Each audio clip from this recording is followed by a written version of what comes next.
We're in. What a shocker. If you know what that is, you're a bad, bad human being. Welcome back, everybody. Appreciate all those of you guys who tune into these regularly. Um, just a heads up that I got a lot of you guys messaging me because I live in Mexico, like I'm in the middle of a cartel shootout. I'm not. Everything is cool. Ed is in the house. What up, brother? Everything is cool over here. We went swimming or boating and saw some whales yesterday. Although I did have a vacation plan to Guadalajara because it's a big city and it's got roller coasters and amusement parks and stuff like that. So I guess I won't be going. That was planned on Sunday. So we're gonna figure out some alternative travel plans and plan an entirely different family vacation in a week. But all's good. It's all peaceful here, so don't listen too much to the TV news. Um, anyway, just a quick little announcement before we get rock and rolling. I had a lot of you guys message me about joining our Wolf Pack, our agency growth mastermind, like scaling without meetings and phone calls. And I just wanted to say that we are currently full, but I got a waiting list. If you guys are interested, what's up? I see Half Breed. That's a cool name. I'm sure there's a story behind that name, or it was just the only username that was available. I've done that before. Anyways, let's get into the good stuff with the man they call the man. For those of you guys who don't know me, I wrote those 2 best-selling books there and have built 3 of my own agencies up, 200 plus clients, and also have been doing this 20 years and helped thousands of you guys out there to live this more beach, less laptop lifestyle. Frankie Finn's the name. The man they call the man, the greatest of all time, His Holiness, the Dad Gun's 170 pounds of pure steel and sex appeal. All right. Let's get into the shenanigans. Oh, it's Terrence, by the way. Yeah. What's up, brother? Ladies and gentlemen, boys and girls, children of all ages, Frankie Finn proudly brings you our weekly Q&A. Ba-dum-bum-bum-ba-dum. I can tell I got some little scratchiness in my throat. Anyways, we got Gregory up first. Gregory Washington, my man, says, I've got 2 potential customers and I'm trying not to mess this up. Anyone ever sent a Loom that generally describes how you help your niche? I'm trying to make this double as my sales video where I make my offer and have a CTA. Any templates or GPTs? I'm in the landscaping and landscaping adjacent businesses. I congratulated him on paying off his debt on his landscaping equipment and asked whether he was focusing on recurring weekly clients or one-off jobs. Noting that the answer would influence his marketing strategy, he said he's targeting recurring biweekly clients. So I suggested that while flyers can work, they tend to attract price shoppers and asked if he had tried targeting higher income neighborhoods with the message aimed specifically at recurring clients. Then I privately messaged him instead of replying in the group to make it easier for him. I told him that I've been mapping out a system specifically for lawn care companies looking to scale routes and land commercial jobs and offered to share what he's learned if he's interested. All right, Gregory. First of all, let's talk just a little bit about the mindset. Like, I don't think you need to be in a place of like scarcity of like, ooh, I don't want to fuck this up. And I got a fish on the hook. And if I fuck it up, there's no more fish in the water. There's plenty of fish in the water. It's only about fucking 2 million landscapers. So I wouldn't lose too much sleep, even if you don't nail it. Yeah, totally best. What's up? Jorge, dude, is here. Nice. Cool, dude. So anyway, so firstly, the mindset, you don't need to, because what ends up happening if you're worried, I might fuck this up, then you approach it like really, really, really fucking timidly and you don't do what's necessary. So I always say when they've demonstrated interest, so now you guys are talking about these recurring jobs, first thing I would do is in striking up the conversation is show them an example of a recurring job. And by the way, for those of you guys who watch my free training from like, I don't know, like 2 weeks ago, I show you how to create these with AI. So if you haven't watched that, go watch it because you don't need to like even like a lot of times people think you need case studies and stuff. What you need to do is just show them a visual that this is real. I can get you this kind of job from a high paying thing. And then immediately, if they want it, their mind will shift to a place called how does it work, right? Or actually, probably more specifically, their mind wanders to, I wonder if this would work for me. But since you guys are kind of in that conversation, you said, I've got something for you. That's kind of implied. So the place he's going to wonder is, how does it work? So what you need to do is show him a system for how you're going to do that. So I don't know whether you're doing Facebook ads or Google ads, but you're probably, if you're going to aim it at the rich neighborhoods, you're probably going to target specific zip codes, right? So that's the first thing I would show them is like, hey, these are the zip codes around you that we could target. Did you know that? Probably not. These are the kind of jobs we can put in front of them. These are the kind of ads we can run to them. These are the kind of offers we can put out there. And by the way, I think a misunderstood thing in our world is that sales are binary. Binary being yes, no, in, out, want it, fuck off kind of thing. And they tend to be more like dating, where it's like, you go on 2 dates, then like you try and touch her leg, and she's like, ooh, I kind of like that, but no, not so far. And then, on the fourth date, you guys are banging, or on the fifth date, whatever's normal for you guys. I know there's like hookup culture. I'm not saying you never hook up, but like, traditional dating, right? So there's a tendency to think that if you talk one time, you're supposed to go straight to marriage and sleeping together. But often it's like a series of conversations that happen over time, which is why I say you don't need to be afraid of quote unquote fucking it up.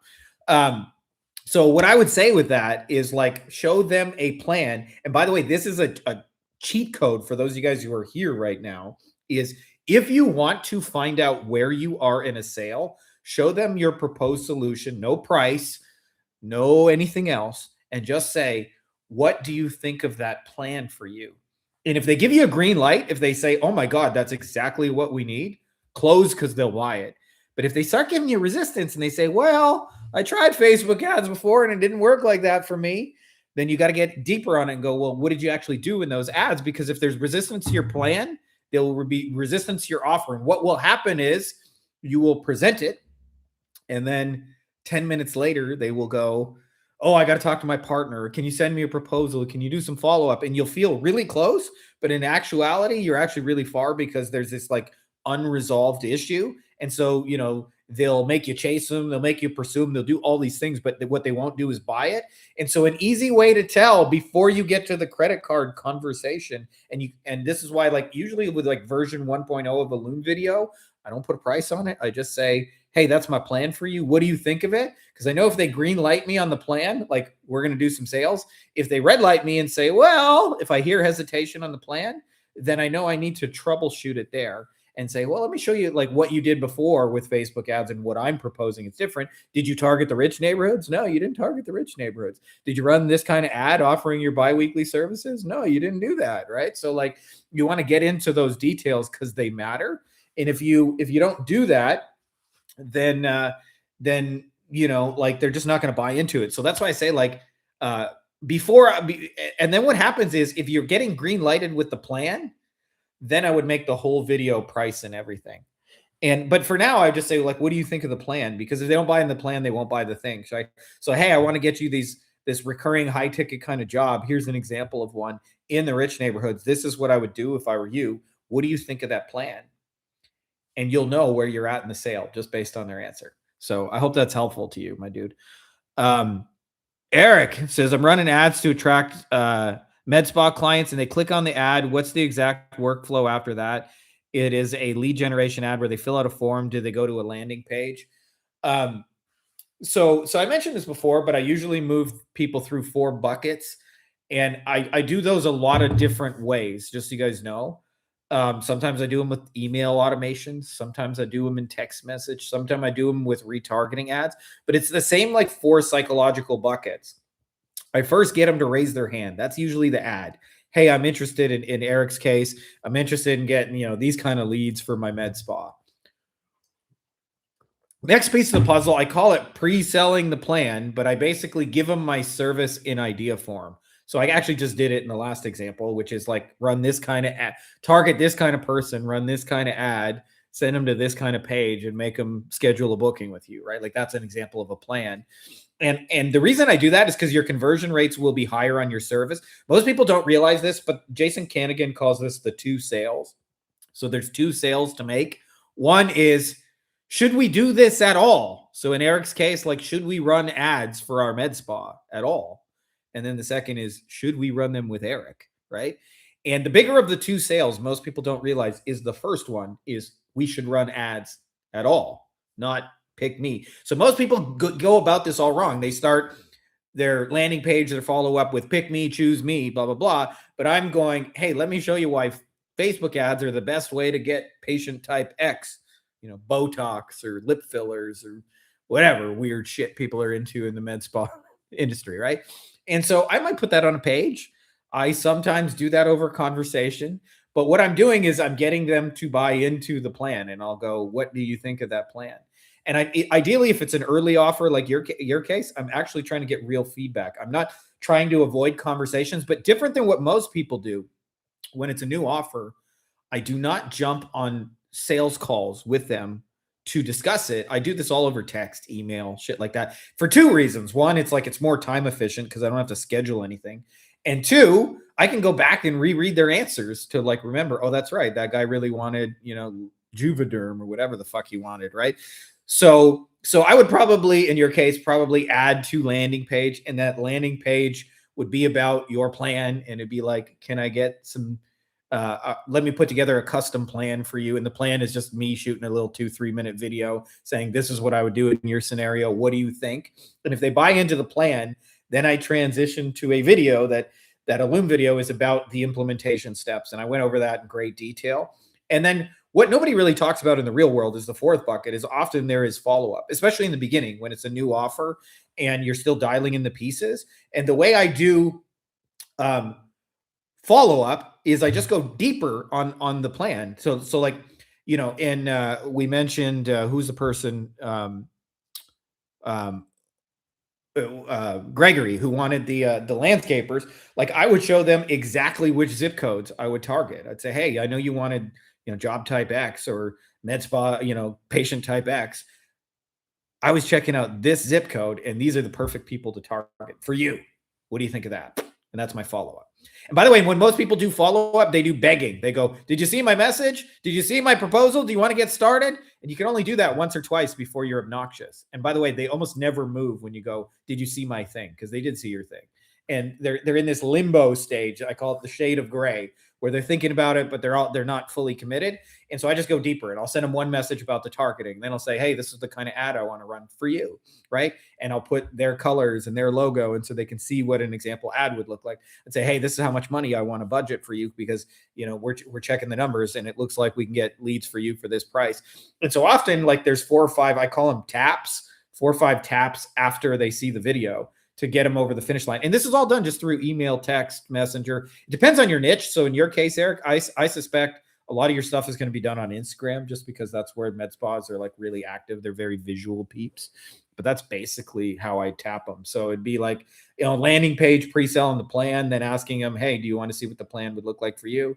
I'd send them a little video, and then I'd say, what do you think of that plan? And if they agree, if they green light me with the plan, then I would go into here's what it would cost you to get me to do it. And then I would just, do my follow-up tap sequence. Are we sending them straight to a Loom video? What specifically happens after they click the ad? I'll tell you why I don't typically with a new offer, Eric, send them straight to a Loom video, because it's hard to troubleshoot why they're saying no if you have no conversation, right? So, like that means, could they be objecting to the price? Could they be objecting to your process? Could they be objecting to Facebook ads? Could they be objecting to, I don't want that kind of patient? We don't know if we try and automate it. So I'm big on automating this, but I don't think you should automate it on step 1 and just send them an automated video. Although it does help with like having a lot of the conversation for you. But typically that's where I'd kind of go with that. My name's Damien Arachiga. You don't have to read this out loud. I was in the, already too late, brother.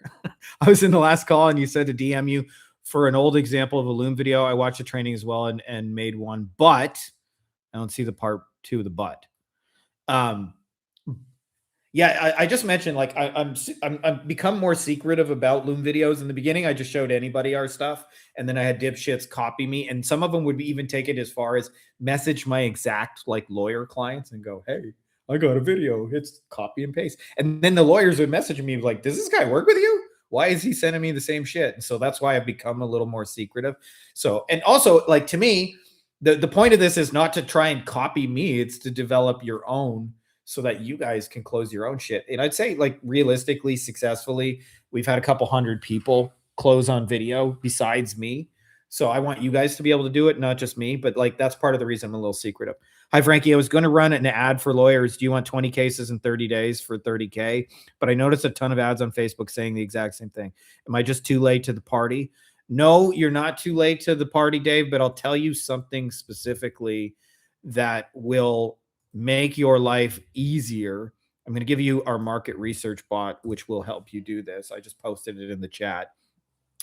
It is not just like more cases that all of you guys, by the way, every industry, they don't want more. Most people don't think about this, but local businesses, for a lot of like different kinds of work, they don't make any money, right? So like lawyers don't want a shit ton of small cases because there's tons of paperwork to do. They got paralegals to pay. They got an office to pay for. There's filing fees. They got to hire experts and they do all that work. And for a small case, they don't even make any money. So what you want to focus on is specific case types. And I'll give you 4 details if you're working for personal injury lawyers that will just, this alone will make your messaging tighter. Is focus on, if you're going to say just cases, focus on motor vehicle accident cases, MVAs, as they're called in the industry, that do not already have an attorney. They're inside of what's called the SOL, which stands for statute of limitations. And they have insurance. So motor vehicle accident, not at fault, don't have an attorney, inside of SOL. Those 4 details, instead of saying, I'll get you 20 cases in 30 days, say, I'll get you 20 people who don't have a lawyer, have insurance, can still file a lawsuit, and weren't at fault for the accident. Those details sound like small details, but I promise you they're huge details to them. We just assume every business wants more, but I promise you they want specific people because we don't think about this, but local businesses, a lot of the things they do aren't even profitable, right? Like a roofer, if he gets called across town to do a leak and he gets up there and he goes up on his ladder and he looks and he bangs a shingle, he might make $100. But when you add up the cost of the truck, the gas, the insurance, paying the employee, the ladders, the tools, the hours spent in traffic, the wages the employee makes, the taxes, like they don't make anything from that. So if you show up and be like, I'll get you more, they don't give a fuck. So like, but if you say I'll get you more full installs where they actually make money, that immediately becomes more appealing. So that's why I created this market research bot, is to figure out which specific people are most valuable. And so the way you stand out is not like copying everybody else's promise, is to say, I'll get you the specific people that are most valuable to you. And you have to be specific about who those people are, right? So I can give you, like a dentist, for example. If I just say, I'll bring you more patients, most of those patients, after they pay for all the overhead and the staff and the tools and the insurance, and they get delayed on payments, they don't make any fucking money. So if you say, hey, I'll get you veneers, or I'll get you braces, or I'll get you implant patients, it immediately becomes more valuable. Frankie, if I send the first message on social media, then they say, sure, do I send them a Loom explaining, or do I send it all in text? Send 25 DMs today, got 2 responses. Frankie, stuff works. There you go. Nice. Like I said, if it's a new offer, I treat those differently. Okay. So if I have an offer that's working and I know it works, then I automate the living shit out of it and I speak to no one. If I have an offer that's not working or it's new and I'm trying to get it working, then I actually lean into conversations and I want to talk to them because I'm trying to troubleshoot. And when I say I want to talk to them, but again, never do I do sales calls to talk to them. This is over text.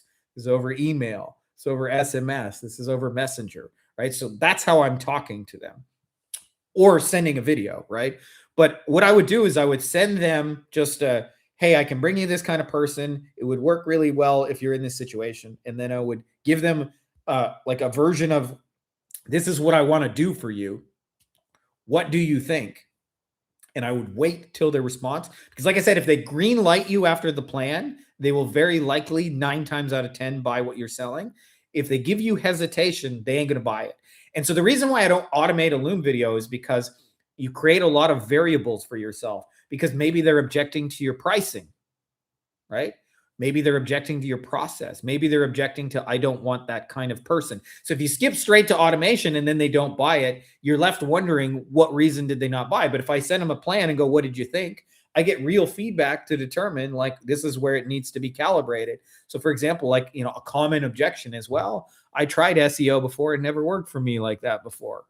Okay, well, what did you guys do with SEO? Well, let me show you how this SEO is different than what you tried before and what we're actually going to do differently this time so it actually works, right? Like last time you didn't get any Google reviews. You fucking need Google reviews, motherfucker, right? So that's why I'm big on, like, before you automate it, lean into those conversations. And like, this doesn't have to be a high pressure sales call. I don't schedule anything. I just send them a little video and like, what do you think? And then, hey, can I ask you a question about it? Like, blah, blah, blah. um you know those kind of things. What I'm mostly trying to know is what problems they have, what outcomes they're after, and what have you already tried. And like, selling them anything is almost always found in those three questions. Like, okay, tell me what you're trying to fix, tell me where you're trying to go, tell me what you've tried before that didn't make you happy. Jose says, I'm digging how you talk as if you're already doing the work for the client, as if you've been doing it already for a minute. Yeah, there's a power in assumptive language, by the way. When most people do follow-ups, especially Jose, they beg. They go, would you have you seen my attached email? Have you seen my proposal? Would you like to get started with my service? And they're like, they got the client on a pedestal. I go, hey, Jose, I was thinking about how you want these recurring landscaping jobs in the rich neighborhoods. And I was thinking, man, like these zip codes would be the perfect ones to target right here. And I'm talking like we're already fucking working together because I plan on working together. And by the way, one of the things for those of you guys who are new, I didn't realize I did this unconsciously, but I went through a phase of like 6 months of no sales. For any of you guys who like been in this and you're like actually prospecting and actually talking to people and nobody's buying your shit, I've been through it too. But I remember what I would do is I would treat the yes or no like a heavy decision, like let me know if you want to get started, blah, blah, blah. And what happens is the more you just talk like they're supposed to buy it, and it's a normal step in the process. So the difference is like, you make the yes or no a heavy decision when you're not used to people saying yes. When you're used to people saying yes, you go, okay, let me tell you how this process works. I'm going to send you the payment link. You're going to put in all your credit card details. Then what I'm going to need to get started with your Facebook ads is I'm going to get access to your account. I got a couple of things we're going to do. It'll take us about 10 minutes. I got to get your business manager. I got you get your page, and I got to get your ad account. I'll walk you through all of those steps on Zoom. I'd like to do that right now today, blah, blah, blah. And then the very next thing is I'm going to do this, and then we're going to do that. And then I'll send you an email about those details. And I'm already talking like we're going to do it, right? And I'm, foreshadowing what's going to happen next. So if you guys want to get better at closing, start talking like they are going to say yes and explain what happens after they say yes, should they want to. What exactly do I say on a Loom video? Same 5 things that I've been saying for like, I don't know, 5-6 years, Alfred. So firstly, I think it's a misnomer to think that the power of a Loom video is saying, it's like, it's not magic words. Okay. So the first thing is we start with an offer of something they actually want. That's the magic. People get really hung up in the video aspect of it, but I'll give you an example of this. Okay. I got a piece of paper. How much would you pay me for a piece of paper? Probably not very much, right? A penny, 2 pennies. What if I say, there is a guy, by the way, this is a true story. There's a guy who died. I believe he was in Arizona or New Mexico, somewhere around there.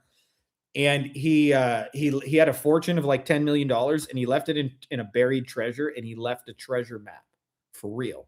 Nobody's found his treasure map. But let's say I was his confidant and I know where the treasure is buried. And I say, hey, Alfred, I'm willing to give you rich dead guy's treasure map on this piece of paper, and I'll tell you exactly where to go. How much are you going to give me for it? Right?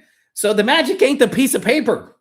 It's the offer. It's the fucking treasure map you're going to get from it, right? So I want you to think about the Loom video. The magic of it is an offer. Now, the next piece of the puzzle is what we're doing is, I learned years ago that if you can show it in a picture or you can demonstrate it with like Audible, they get you 1,000 times faster. So for example, when I did work with personal injury lawyers, I could tell them all about the Facebook ads I was going to run, and I could tell them all about my systems and my processes, and they didn't give a fuck about that. So you know what I did is I went on YouTube and I found a guy calling personal injury lawyers, and he said, hey, my name's Frankie, and I hurt my back in a car accident. I was wondering if y'all could help me. And I clipped that. I downloaded that video and clipped it and stripped out the audio. And then I said, hey, my name's Frankie, and I'm going to bring you people like this. And then I hit play, and they hear a real fucking lead calling. right? I have now demonstrated what I'm going to do for them. So there's a lot less words. By the way, I never said this was my lead. I said, I'm going to bring you people like this, right? So there's a tendency to think you got to do this. You have to have all this proof and case study that wasn't even fucking my person, right? I just found somebody doing that. Or I might show an email form. And if I don't have anybody filling out email forms, I might have somebody doing the same thing, filling out an email form. Hey, my name's Frankie. I hurt my back in a car accident. I was hoping you all could help me. And I would clip that and say, hey, we're going to bring you people like this. Okay. So the demonstration, by the way, people don't trust marketers. That's what makes it real. So the magic of it is an offer plus a demonstration. That's why Loom videos convert so well, is because we're showing them visually what we're actually going to do for them. And then it's just answering their biggest question. By the way, half of your fucking sales calls are just people wanting to know, how much is this shit? How much is it? And they don't want to talk to you to find out how much it is. So we're just answering those questions. I'm in the painting space, and our offer is 3 full interior, exterior jobs in the next 60 days. These are the biggest jobs. Is there a better way to make this offer sexier? If you know the specifics of like how much you can get them for and timelines you can do it in, for sure. And then, of course, if you can demonstrate an actual person like filling out a form or calling them and saying, hey, I'm interested in getting my whole house painted. Can you guys come down here and give me a quote? Something like that. And ideally, if you want to make your service sexier, I always say the closer you are to the sale, the more valuable. So I never realized this when I did SEO back in the day. If I did it right, you would get a fuck ton more traffic. And some clients, I would do that, and like they would make so much fucking money, like tens of millions of dollars. But some clients, they would just get more traffic, and because their website didn't convert, it didn't do anything different. It didn't translate to phone calls. So I always say the closer you are to the sale, the more valuable. So this is stuff we're doing inside of our Wolfpack Mastermind. So in industries where they have set pricing, the closest you can get to the sale is selling their shit on a website. So Lana, for example, works with the like yoga studio owners, and instead of trying to go, we'll bring you leads and you got to close them, she just fucking puts the price and a buy button on the website, and they buy and they pay. And so it's not like, hey, I'll bring you leads. It's like, no, we signed 50 new people this month and they all prepaid, right? So that's the closest to the sale. And when you learn how to close on Loom Video, it's the same shit for clients, by the way. For guys who have custom pricing, so like you work in roofing, like you got to know how big the roof is and how much damage there is. Or a dentist, he needs to know how fucked up your teeth are. Or in this case, a painting job, it depends on the house, right? Like how much time is it going to take to paint it? The next best thing is to get them a scheduled booking that shows up face-to-face. So if you want to make your offer sexier, instead of just going, we'll get you leads, send them to a site where there's a calendar app and they can schedule right on your client's thing, and then add in notifications with high level or something equivalent. So they actually show up, because painters are going to be way better face-to-face than they are with internet leads. And that'll make your offer sexier and more valuable as well. The lawyer example was great. Insurance and the statute of limitations. You have an example for med spas. I can get you XYZ. We used to do a lot with plastic surgeons, and some of them owned med spas. I believe injectables are a thing that a lot of them like. I'd have to, if I wasn't sure, which I'm not, to be honest with you, because it's been a while since I've been in that niche, I would run the market research bot here that I'm going to put into the chat. And I would just look at like the most valuable types of people. That would be the thing I would demonstrate to them. How about this for property managers? I've got a quick idea for handling tenants who insist on calling to report routine issues instead of submitting requests through the portal. Can I share details? Of course, dude. Share the details. I'm just going to move on to the next question I got queued up. Eddie says, Loom video email question. Hey, Frankie, I'm cold calling businesses. The gatekeepers are happy to give me the owner's email, but do I send out Looms in that case? Do I send the Loom link in the first email, or still send the owner an email with the hand raiser and then only send an email with the Loom link if they respond? Okay, so I get a lot of questions like this, Eddie, where, what order kind of dance steps. And the truth is, the dance steps that I use, I know people who like just send a Loom video and close sales. We got a couple of people doing that, like straight cold. Here's my video, buy my shit. Having said that, I think it's the dating equivalent of going, hey, do you want to marry me, or do you want to sleep with me? I mean, if you blast that to enough people, somebody's going to fuck you. I actually watched a video on YouTube where some guy went up to 200 different women and was like, hey, do you want to sleep with me? Do you want to go have sex? And after 200 attempts, a woman was like, yeah, let's do this shit. So he got laid. 199 no's and 1 yes, but it worked, right? Like with enough volume, it worked. I don't think it's going to be the best sex or the best relationship of your life if you go in cold like that. So what I'm a big fan of moving people through the process. And the reason why I like moving them through the process is because they first have to admit to themselves that they want to do this. So the first thing I go, if we could show you how to do blank, would you be interested? And I get them to raise their hand. That's just as much for them as it is for me. I want them to admit to themselves, yes, I do want these commercial contracts in the high pairing areas. Good. Let me show you how I would do that. And again, if it was a new offer, I would just show them with information how I would do that and then say, what do you think? And if they go, hey, that sounds like something we need, then I would say, can I send you some details about what it would look like to get my help, including like price and all that? And they almost always say yes if they're green light on the plan. And then I send them a standard Loom video that has those details. And then sometimes there will be follow-up depending on how dialed in your offer is and how well you know your industry. I totally forgot to mention I was going through a ton of your old videos from like 5 years ago. And dude, I just want to say consistency is absolutely nuts. You're the fucking go. Yeah, honestly, I appreciate that. I'll tell you, part of my secret is work in industries where you actually like the people and you like the topics. I always say, like, when you choose a niche, not enough people think about the fact that, like, if you choose dentists, you're going to have to talk about fucking teeth and insurance and patients. Like, that's the nature of the game. If you choose roofers, you're going to talk about crews and you're going to talk about, shingles and crews of guys and et cetera, and storm chasing and shit like that. And, every industry is like that. So, like, I think it's an underrated thing to choose a niche where you actually like talking about it. For me, this is actually easy to be consistent because I can't shut up about this. And I'll tell you why. I did this basically, I only knew one other guy for the first 10 years from like 2006 to 2016. I know one other guy who like actually had a successful SEO agency, my homeboy Dan. And we shared everything together. We were a little mastermind of 2 people, but I felt really alone in this shit. Like, I'm sure many of you guys do.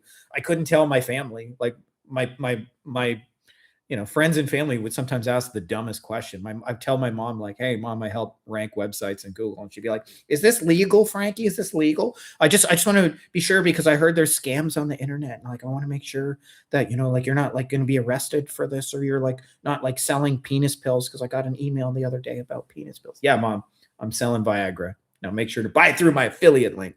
Some bitch. So, I say that just because, like, for me, it's therapy to be able to talk about this shit all day long. Tanisha Spencer, what's up, girl? I'm reading your book. I was thinking about just starting with GBP optimization, but I know a lot of book talks about doing this to run ads for business. Which do you think is a better start? I think both work, but I wouldn't sell GBP optimization. I call that the hammer. So like, or the plane ride. So like, I'll give you an example using a plane ride. Okay. So I grew up in Windsor, Ontario, Canada. It's 5 minutes from Detroit. So whenever I would fly somewhere, I always flew from Detroit. Like, you just always fly from Detroit if you grew up in Windsor. And, I went to a lot of places, like Atlanta, for example, is a place I've flown to a lot because it's big connecting up. It's actually the biggest airport in the world, in case you guys didn't know that. But if I'm booking flights, okay, am I booking flights because they got nice stewardess and their bag of peanuts is extra nice and their leg room's extra cushy? Or do I first want to know, do you go from Detroit to Atlanta? So Detroit is like the problem and Atlanta is like the outcome, right? If you don't nail those 2 details, they don't give a fuck about what's in the middle. I call that your plane ride. GBP optimization is a plane ride. So is SEO, so is pay-per-click, so is GHL, so is AI services, so is lead generation. They want to know. So for example, if you're doing this for contractors, they might be slow. They might not have enough work for their guys. They might be getting the low-paying jobs they're driving across town. That's Detroit, metaphorically. And Atlanta might be, I want to get the recurring tree cutting jobs and the bush jobs in the rich neighborhoods, right? So it's not the GBP optimization they're buying. It's the, hey, I'll make your optimization get you the rich jobs in the rich neighborhoods, the recurring jobs in the rich neighborhoods. That's what they're buying. And if you get that wrong, you'll talk about your hammer and not one single client woke up today in a cold sweat and said, I need GBP optimization. But they do think shit like, man, we've been real slow. Man, I don't have enough work for my guys. Man, it hasn't stormed in a while and we're not busy unless it storms. That's why I say if you don't know the answer, just scroll up. Actually, I'll put it again in the chat, but I got my market research bot. That's where you want to go. Frankie, I want to start a YouTube channel to attract clients. Is this recommended? Maybe one video a week, whiteboard style? For sure. The only thing I would tell you with YouTube is you're kind of a little bit late to the game. That is not to say that YouTube doesn't work, but you're in a situation now where YouTube has more videos than people to watch it, especially with AI that's only accelerating. So that's my way of saying only start a YouTube channel if you plan to commit to it for 6 to 12 months. Because what will happen is after the first 3 months, you'll think, it's not working. It's not doing anything. I got 10 subscribers. Nobody's paying attention. The algorithm hates me. And then all of a sudden, like if you stick with it, all of a sudden you'll go from like 10 to like 500 subscribers relatively quickly. But it'll be after 6 months. It'll be like really static, seem like it's not growing, and then it'll pop. And eventually, if you do it long enough, you'll have what I call endless inbound. What I like to say is like Digital Me, man, that dude is a beast. He's working 24/7, delivering videos and showing shit. And so I'm a huge fan of YouTube as a digital asset, but I would say don't start it if you can't finish it, because I see so many people. I actually like can think of 20 people in particular I said to start a YouTube channel because their stuff just fit really well with it. 18 of them dropped off after like less than 60 days. The 2 that stuck with it swear to me it's their biggest channel. They get all their business from it. Oh my God, I should have done this 10 years ago. So be that guy if you're going to do it. I'm guessing the focusing on the sub niche is related to running ads. The focusing on the sub niche is actually based on it solves a problem for them. So like, I'll give you an example, Tanisha, of solving a problem. So I was sitting with a plastic surgeon, like almost 17, 18 years ago. And he said to me, Frankie, I really want to get cool sculpting patients. He said, do you think you can make me a website about cool sculpting? And I said, yeah. And I said, tell me why cool sculpting? And he gave me the simplest answer ever. He said, every other procedure I have to do. Like if I do a boob job or a facelift or a makeover or a liposuction, like I got to do it all. But the cool sculpting is a machine. It costs $100 a session, and they often buy like 20, 30 sessions. And I can have my staff run the machine. So I could be sitting in my office making money, reading the internet or whatever, looking at porn, whatever he wants to do. Right. So that was my way of saying that, like, the sub niche was, okay, the niche was plastic surgeons. The sub niche was cool sculpting. Right. And that's the reason they want that is like, it's what I would call their $100 bill. They make a lot of money and it's easy to fulfill on. Right. So I hope that makes sense. Sorry, I'm just catching up in the comments here. Give me a second. How can we increase the volume of outreaching to people in our niche to build a list of people we can send looms to? Because Facebook is a pain in the ass. They don't allow mass adding people or alternative. I mean, to be honest, I'm probably not the best person to ask for volume of outreach, but there's people who use tools and servers and warm them up. I don't do that, just so you know. I find the people in my niche who have audiences and I co-create stuff with them and let them disseminate it. Example this, when I was in the water damage space, I co-created stuff with the industry associations. Like they publish my article on the front cover of a magazine and send it out to 30,000 contractors in the space. That's way easier to me to do than sending out 30,000 messages to try and message them one at a time.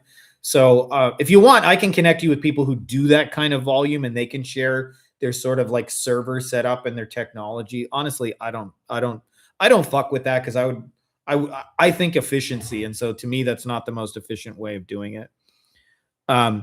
Yeah, for sure. You're not selling the service, just ran out of space I could type due to chat limitation. Okay, cool, Tanisha. How do I qualify to participate in your Wolfpack Mastermind, Willie? Right now, just so you know, we're full. But if you want to get on the waiting list, I will be opening it, sooner than later. To be honest, I was considering not opening it again at all, but there's just been so much demand. We've got a few hundred people on the waiting list. Part of the reason, by the way, I have a waiting list is because I like to be personally involved in your business. Like I'm sure some of you guys have joined programs and there's like the owner person, and then they just have all these coaches under them and you never even meet the owner. I don't want to be that guy. I want to actually, like, if you come to work with me. So like I just only have so much capacity, but I put the link for you below, Willie. I'd say fill it out so you're on the waiting list. And then as soon as we have an opening, I'll let you know. But the qualification is mostly just about like scale. It's twofold: scaling and do I like you? So I already like you, Willie. You passed the second test, no problem. I've bought houses where the loan is still in the prior owner's name. You're definitely selling the solution. Completely agree. Yeah, totally, Tanisha. Billie Jean, you're not my lover. There you go. Hey, Frankie, I'm starting an agency. What outreach method would you recommend? Outreach and getting clients is the most difficult, I think, for most. What's the most efficient and simplest way? I actually think the most efficient way of getting clients is not to do outreach. But everybody asks me, somehow in the agency space, people have been programmed to this idea: grow agency, you have to do outreach. And I'll tell you, there's two reasons why the idea of outreach is popular. Reason number one, it's free. Reason number two, it's easy to understand. Having said that, it is not. Just so you guys know, what I like to do in growing an agency is, like I said, when I got asked this question between 500 and 1,000 times over the last 7-8 years. You're me, you're starting over, you want to get to 10K a month as fast as possible. What would you do? So I decided eventually to do it. I documented the process. I called it my 90-day challenge. We eventually hit about 16,000 US dollars per month recurring in about 26 days from zero in a brand new niche. I didn't use any ads. I didn't use any paid solutions to do that. And one of the things I did is I found the people in the space who already have audiences. I call these people shoe stores, and I just co-created stuff with the shoe stores. I only had like 4 of them. Like I had to send 4 outreach messages, if you will. And they're different outreach messages than everybody else sends, because I'm like, hey, can I write for your magazine? I got a cool idea for your podcast. Can I be on your expert interview? And I know they need to do that because they need content. So that's why I did that. Your chatbot is cool. I was also able to find your 90-day challenge as well. Yeah, Tanisha, that's kind of the answer to that question. Please, can you do your intro with the flex? And I missed it. Whoa! There you go. There's the golden dad guns for you. Howdy, everyone. Howdy, Frankie. I'm late because I was watching another of your live streams from 5 months ago. There you go, Garrett. What are your thoughts on cold email? My honest thoughts are, I don't know why so many of you guys think you have to do it. It's even just this one little tweak. I'll tell you one thing. When I'm sending cold messages to people, I often like to use direct mail for the simple reason that, well, actually, there's multiple reasons, but reason number one is that I zig when everyone else zags. We use a service called Click to Mail. You can send mass personalized letters. So I can put dear first name and upload a list. And each time it sends out that letter, it'll have the person's first name. I can say, was looking at your biz name, and it'll change the biz name. Each variation of the letter it'll send costs about $1 a letter. And the number one reason I like doing that is because nobody else sends mail. So I know I'm going to stand out from the noise.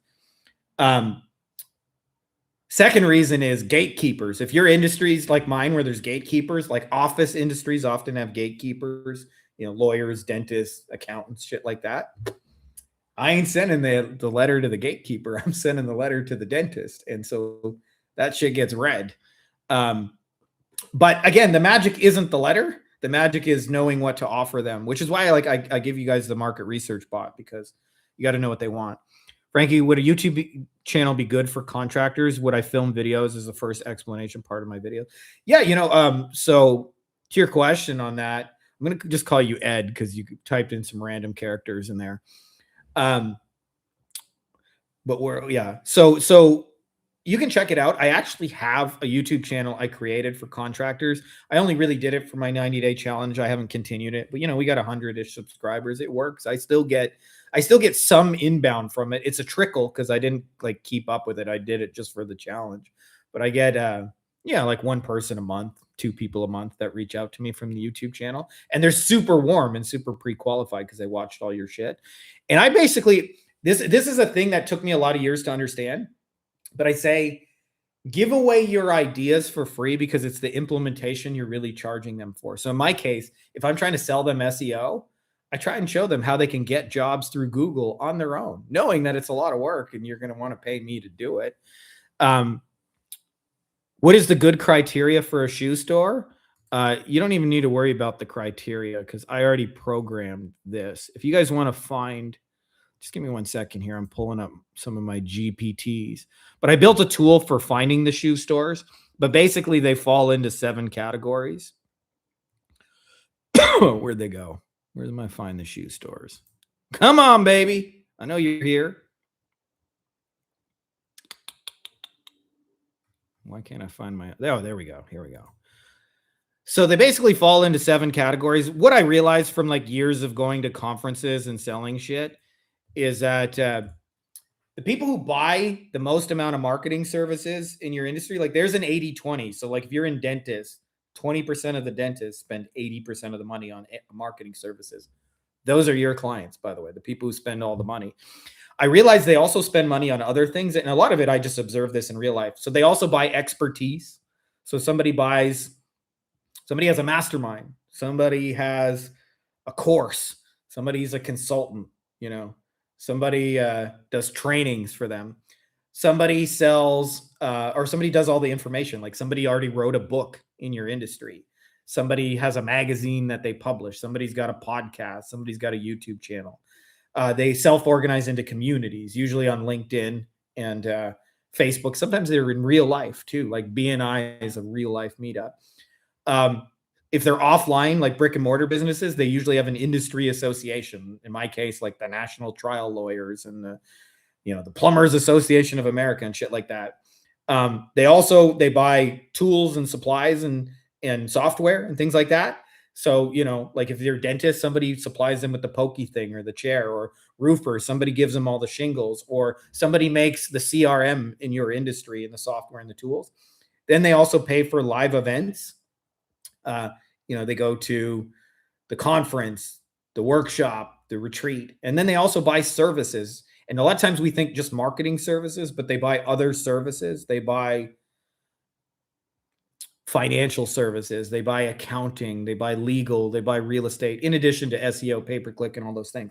So I built a tool just to find out all the shit your people are. I put it in the chat just a minute ago. It'll find all those for you. But that's how you find the shoe stores. It's just put it in and it'll do a search and it'll give you a list of all those people. Where do you find them? So if you use that tool and just put in painting niche, it'll show you where they are. What are your thoughts on Facebook ads to find clients? I love it. I do it all the time. Although I will say, I usually on a personal level, I hate losing money on ads. So I try and figure out my offer first organically, so that when I turn on the ad machines, I know it's just going to print money, because I hate otherwise what happens is you spend like 10K, 5K, sometimes 15, 20K trying to figure it out. And if you got the money sitting around, like that's the best way to do it. But if you're like me and you just hate losing money on ads, figure it out organically. And then once you know you have something they want, like ads are the amplifier. So I'm a huge fan of ads. In fact, I would say that once you figure it out organically, ads are the number one way you should scale. Like number one. Like, I don't even think there's a close second. But you can lose your shirt in ads if you don't have something they want. When it comes to running ads for local businesses, it's a little confusing, because from my understanding, you say to run ads stating the expense thing, but Sam from UpX says to do a 2-step. I don't know what you mean by that, Sean. Maybe you could elaborate. He says, do like a consultation for 40, then upsell the expensive thing in person. What do you recommend? So just so you know, Sean, Sam's a super bro of mine and I love him. So one of the hardest things about this when you guys are getting started is you'll listen to people like me and you'll listen to someone else, and there'll be what seems like conflict in our advice. And one of the most important things to understand is there is more than one way to be right. So like what Sam is telling you, I know for a fact, because Sam and I have run these campaigns together, they work. What I'm saying to you also works. That doesn't mean that you have to do one or the other. What I typically like to do is help my clients sell their most expensive thing, because that's usually, by the way, the thing most local businesses struggle with, in a word, is not leads and more and what everybody thinks. It's a word that starts with M called margin. And when you sell their most expensive thing, they actually have margin. It means they can pay their staff, their overhead, their trucks, their crews, their insurance, their gas, etc., and still have the owner take a profit, right? By the way, a lot of things they do, the owner doesn't get a profit. So I like aiming it at their most expensive thing. Now, if you're aiming it at their most expensive thing, you can definitely have what Sam would say is a little paid intro offer to get them in the door. It depends what you're selling. It depends what industry. But like I said, there's more than one way to be right about that. So if you give me some more details about what you're trying to do, I can answer that question. I'm one of the best hidden gems on YouTube. Well, there you go. Getting on the wait list for the Wolfpack specifically because you aren't passing people off to a team of VA or other coaches. Now, have any webinar GPTs? Oh, Jorge's. You guys are hitting me up for all my cool GPTs. So I have one that's actually specifically just for creating content, Jorge. But it's programmed. So for years, basically, I made a shit ton of money from webinars. So we ran a Facebook ad funnel to a webinar, and we then automated the webinar, and I signed like 10 to 50K a month in new business until I broke every system I have. So this is programmed on that webinar. It when you click it, it has 4 starter prompts. So they're for different purposes. One is for, creating conversion content. One is for webinars. One is for Facebook ads. One is for video scripts. Click the second one with the webinar, and it'll do that. You can play around with the other ones too if you want. But that's my webinar prompt right there. Touching on the implementation is what you sell point. If I'm making a video, I sell automation. Would I demo the automation and show them off how to build it too? Yes, but just be careful. So like when I say you're showing them how to build it, you're showing them at like a 30,000 foot view level. I always say like break it down into 3 to 5 steps, right? So for example, like if I was showing Facebook ads, I might say, first, we get this pixel code and we copy it onto your website. Secondly, we target these people. Third, we run this kind of ad. Fourth, we send them to this kind of landing page. Fifth, we get them to schedule a thing with you, right? So I just broke it down into 5 steps, but I didn't actually tell you how to set up a pixel. I didn't actually tell you how to create a winning ad, right? So you're giving them the playbook, but at a 30,000 foot view level. And this is also because clients get bored. Like I've seen people try and show off their system and they go into like 20 minutes of showing how to set up a pixel, and clients are good. So I always say like map out your thing in terms of 3 to 5 steps and show them at a high level how it works. Because they just need to be, what they're really looking for is they're trying to watch that going, I see how that could work. And if they see how it can work, they're likely to buy it. Eric, switch to desktop, new account, 90-day challenge. What would be your suggestion for breakdown for outreach? I mean, 90% of shoe stores and then 10% direct. If I wanted to scale faster, it would be like, if I was going for big numbers in 90 days, it would be all shoe stores and all ads. That's it. And by the way, shoe stores and ads work together because like say in my case, I get published in the top magazine and I'm on the cover. That's a shoe store. Well, if I run that as an ad, it's going to work even fucking better because, hey, check out what, in my case, Clean Facts Magazine is saying about me is way more powerful than me going, I'm awesome because I say I'm awesome. Literally starting from scratch. Yeah, I mean, you can do it, though. You're not really starting from scratch because you have experience. Love the bot. Thank you so much. You got it, Bruno. Pivoting from wholesaling real estate, that was my money generator for the last 4.5 years. Tired of building with absolutely zero recurring revenue. Moving to El Salvador to lower overhead, full focus. Yeah, I feel you. I do some real estate and it's nice to get the big wins. Like we get some deals that like have some big numbers, but I feel you every month you're back at zero. That's the downside of wholesaling. It's like every month you're at zero. And this, if you do it right, it stacks. And that means like you start the month way ahead, like for me, I'm now at the point where I don't worry where the money is going to come from next month, 2 months, 3 months, whatever. Right.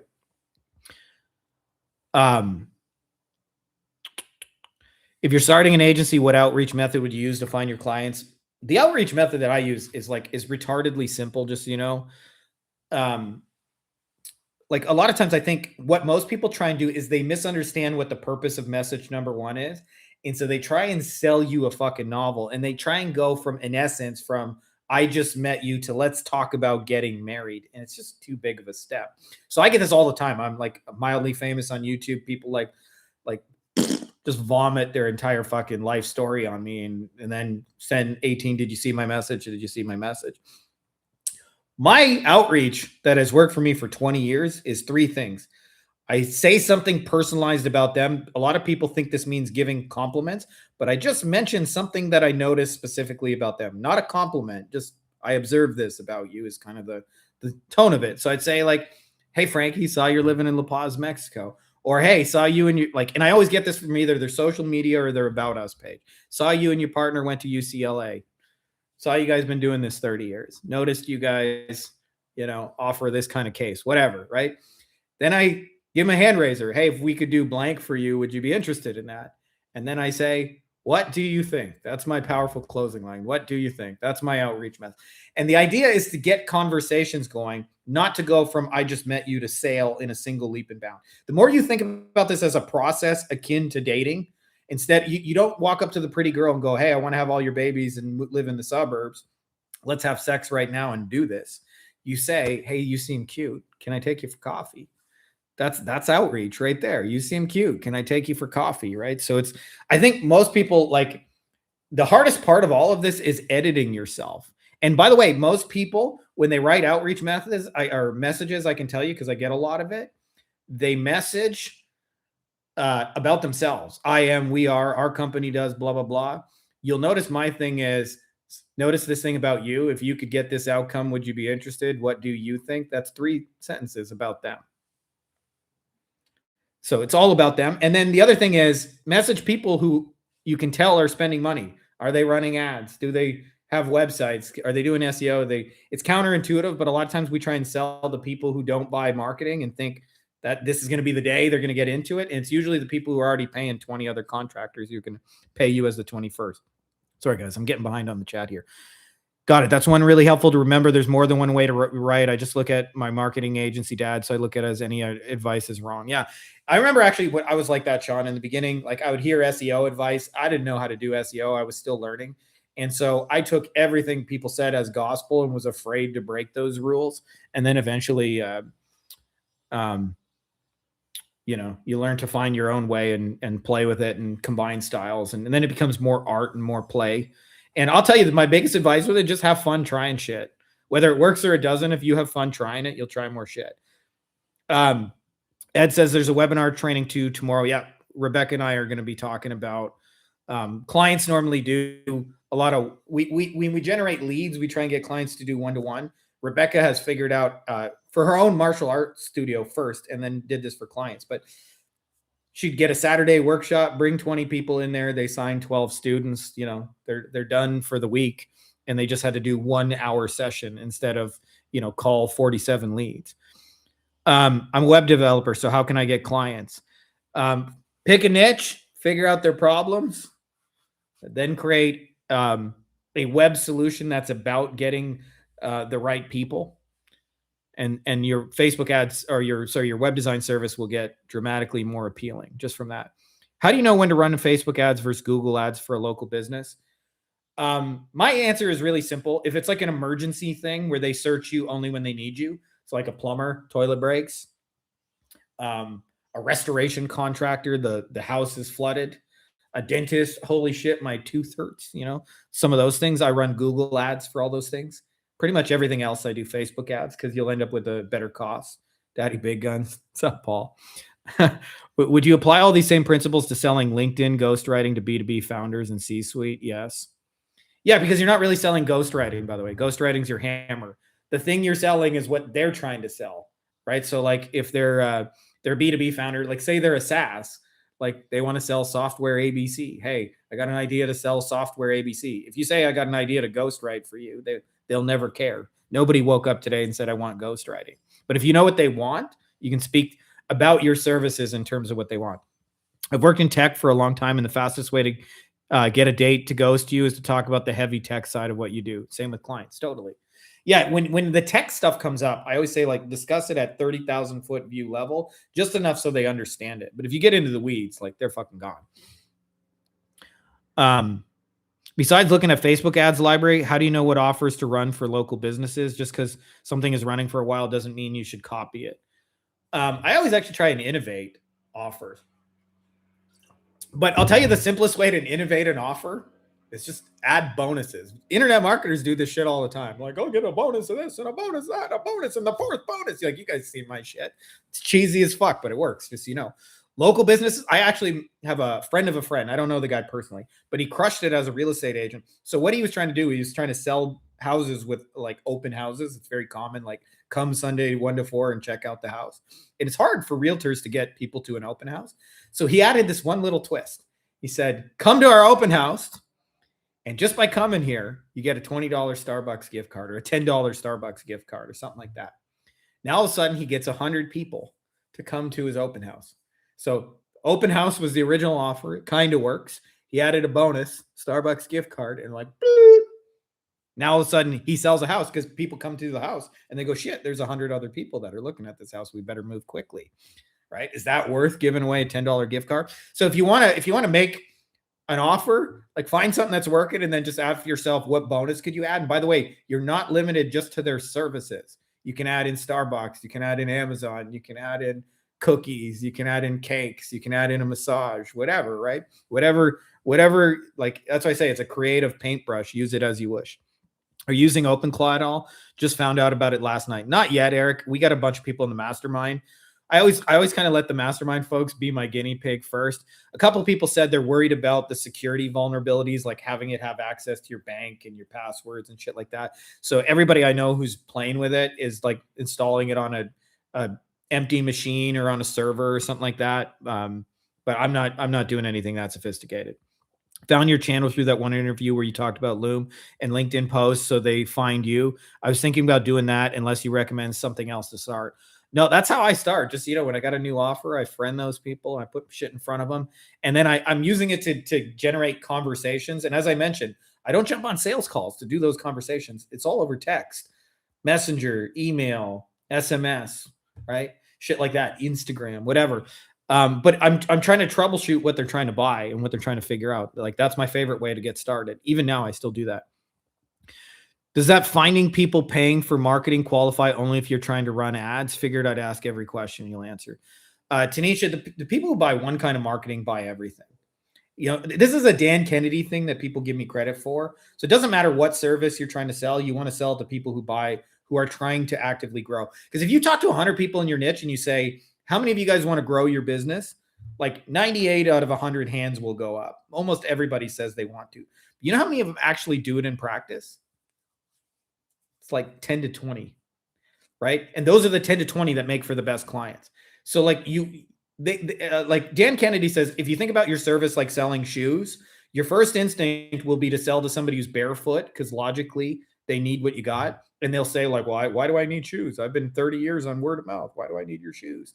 And he says, what you really want to do is find somebody who has 200 pairs of shoes in the closet and make an argument for why they need a 201st pair of shoes. So if you're selling marketing services, your first instinct will be to sell to the broke, struggling, never invested, don't have a website kind of business, no Google reviews kind of thing. And those people will not consistently pay you over the long term. So what you really want is the people who already are spending money. Jeff Miller calls this $1 million budgets versus $1 million dreams. You want people with $1 million budgets, meaning they're already spending money. Then your argument is just take a little bit of the money that's over here, try it over here, because I think this will help you even better. If cold calling to get hand raisers instead of booking them for a call, would I send the Loom immediately after the call if they seem interested, or should I get a little more information? Again, I would say if it's a new offer, then I usually just send them, here's what my plan would look like. This is usually a custom video in the beginning. And I go, what do you think of that plan? If it's an established offer and it works, then I just send them a Loom video and let them sift and sort. Because like I said, if it's a new offer, there's a lot of variables. They could be objecting to price. They could be objecting to your process. They could be objecting to the type of person you bring them. So if you give them the whole thing at once and then they don't buy it, you don't often know why. If I just do hey, you're really interested in the high-end jobs in the rich neighborhoods. Here's what I was thinking of doing for you. What do you think? And A, B, and C. What do you think about that? Now, I know it's like we have a conversation. I can troubleshoot why they're saying no. And again, this is all over text. Like I don't jump on calls to figure that shit out.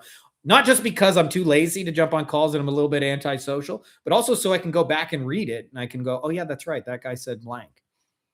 Can I go from 0 to 15K within 4 weeks if I put my all selling into roofer bots and the roof inspections? I did it. I'm not saying you're me, but I did it. When I started, it took us 26 days to get to 15,500 in our 90-day challenge. So it's really like, it sounds like a lot, but I got 6 people to pay me. That's it. Like, can you get 6 people in 4 weeks? I think you can. How does one get started with no social proof or customer reviews? I think it's a misnomer to think you even need those things in the first place. And a lot of it, most people don't realize why clients ask you and therefore don't know how to answer it in the first place. So I'll give you an example of this, okay? So contractors are something I hire because I don't. These are internet hands. I don't know how to fix shit, right? Imagine I'm hiring a contractor because I want to get a backyard deck built. Okay, the first guy comes over. Let's call him. We'll give him A. So we'll give him Armando because I'm in Mexico. So Armando comes over, and Armando says to me, I asked Armando, "Do you know how to build a deck?" And he says, "Yeah." And I said, "Can you give me a quote?" And say he says it'll be $3,000 US. And that's all. And then I say, "Armando, can I have some case studies? Can I have some proof? Can I talk to some of your past people?" Right? Next guy, I want you to imagine we'll give him a name with B. What's a Mexican? Well, let's call him Brian. Brian.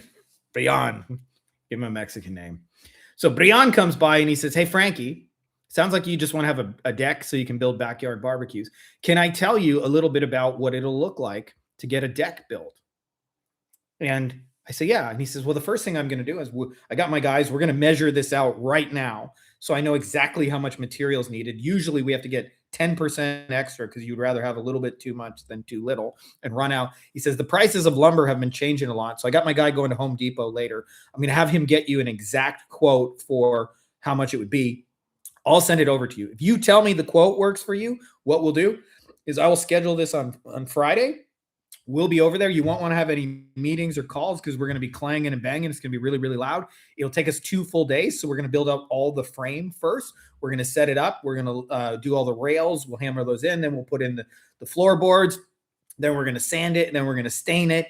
It'll take a whole day to dry. But after a day, you'll be able to have all the backyard barbecues you want. It'll look perfect. Can I go ahead and get started with a quote?" I don't ask Brian for case studies and proof and results because he's already demonstrated he knows what to do.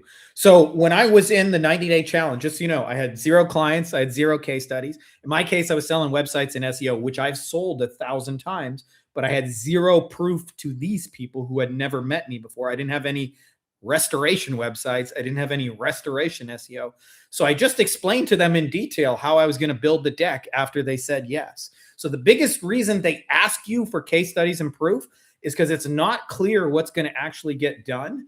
And so therefore they don't believe you. So in my case, I'd be like, "Hey, these are the exact changes I want to make to your website. This is what I want to do to update your GBP. I'm going to fix this. We're going to change your images here. I need to get you at least 20 Google reviews. And then after that, we're going to build all these types of content. And I'm also going to optimize all your name, address, phone number, citation kind of things. And I'll send you an update every couple of weeks on that." They don't ask me if I've done it before because I'm demonstrating I know what to do. So the reason they're asking you for those is because you haven't made it clear what to do next. Sorry, let me just get caught up in conversation. Sean says, "Do you think manifestation is real? Like you visualize it and feel it comes through, or do you think it's just about action?" And then we got Sean, "If you're working with a client, you don't have much time to innovate. You have to get results quickly or else you get fired. What's the easiest way to find a proven offer to run Facebook ads for local biz?" Is visualization and manifestation real? Let's talk about part 1. For me, it is. Just so you guys know, I manifest shit all the time and have for like 20 years. I don't think it's as simple as like law of attraction gurus where you just imagine stuff, but I'm a big believer we're creators of reality, and what you see inside your mind and intend as real. I think action is part of it too, though. I think like a lot of people want to just sit under a tree and imagine the Ferrari and not think you have to go to the dealership and pick up the keys. Like there's always an action component of manifestation. But yes, I think seeing stuff in your mind's eye is done. Will train, if nothing else, will train your mind to see possibility and make it real. As far as innovating for a client, if you need Facebook ads at work and you ain't got them, Upex with my man Sam Carlson has a library of winning ads for local businesses, or go to the Facebook ads library and find people who are already running winning ads in your marketplace. I've tried texting contractors from Google Maps because I find them not interacting on Facebook and LinkedIn, but I feel like it is hard to connect with them there too.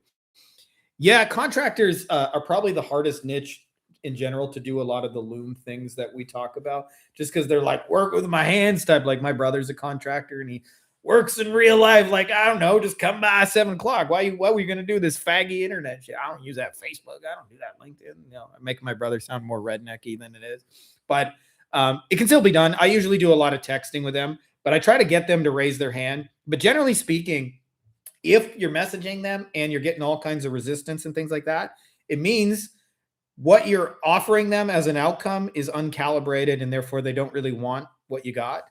And a lot of times we think that means, oh, I got to change niches or I got to change deliverables.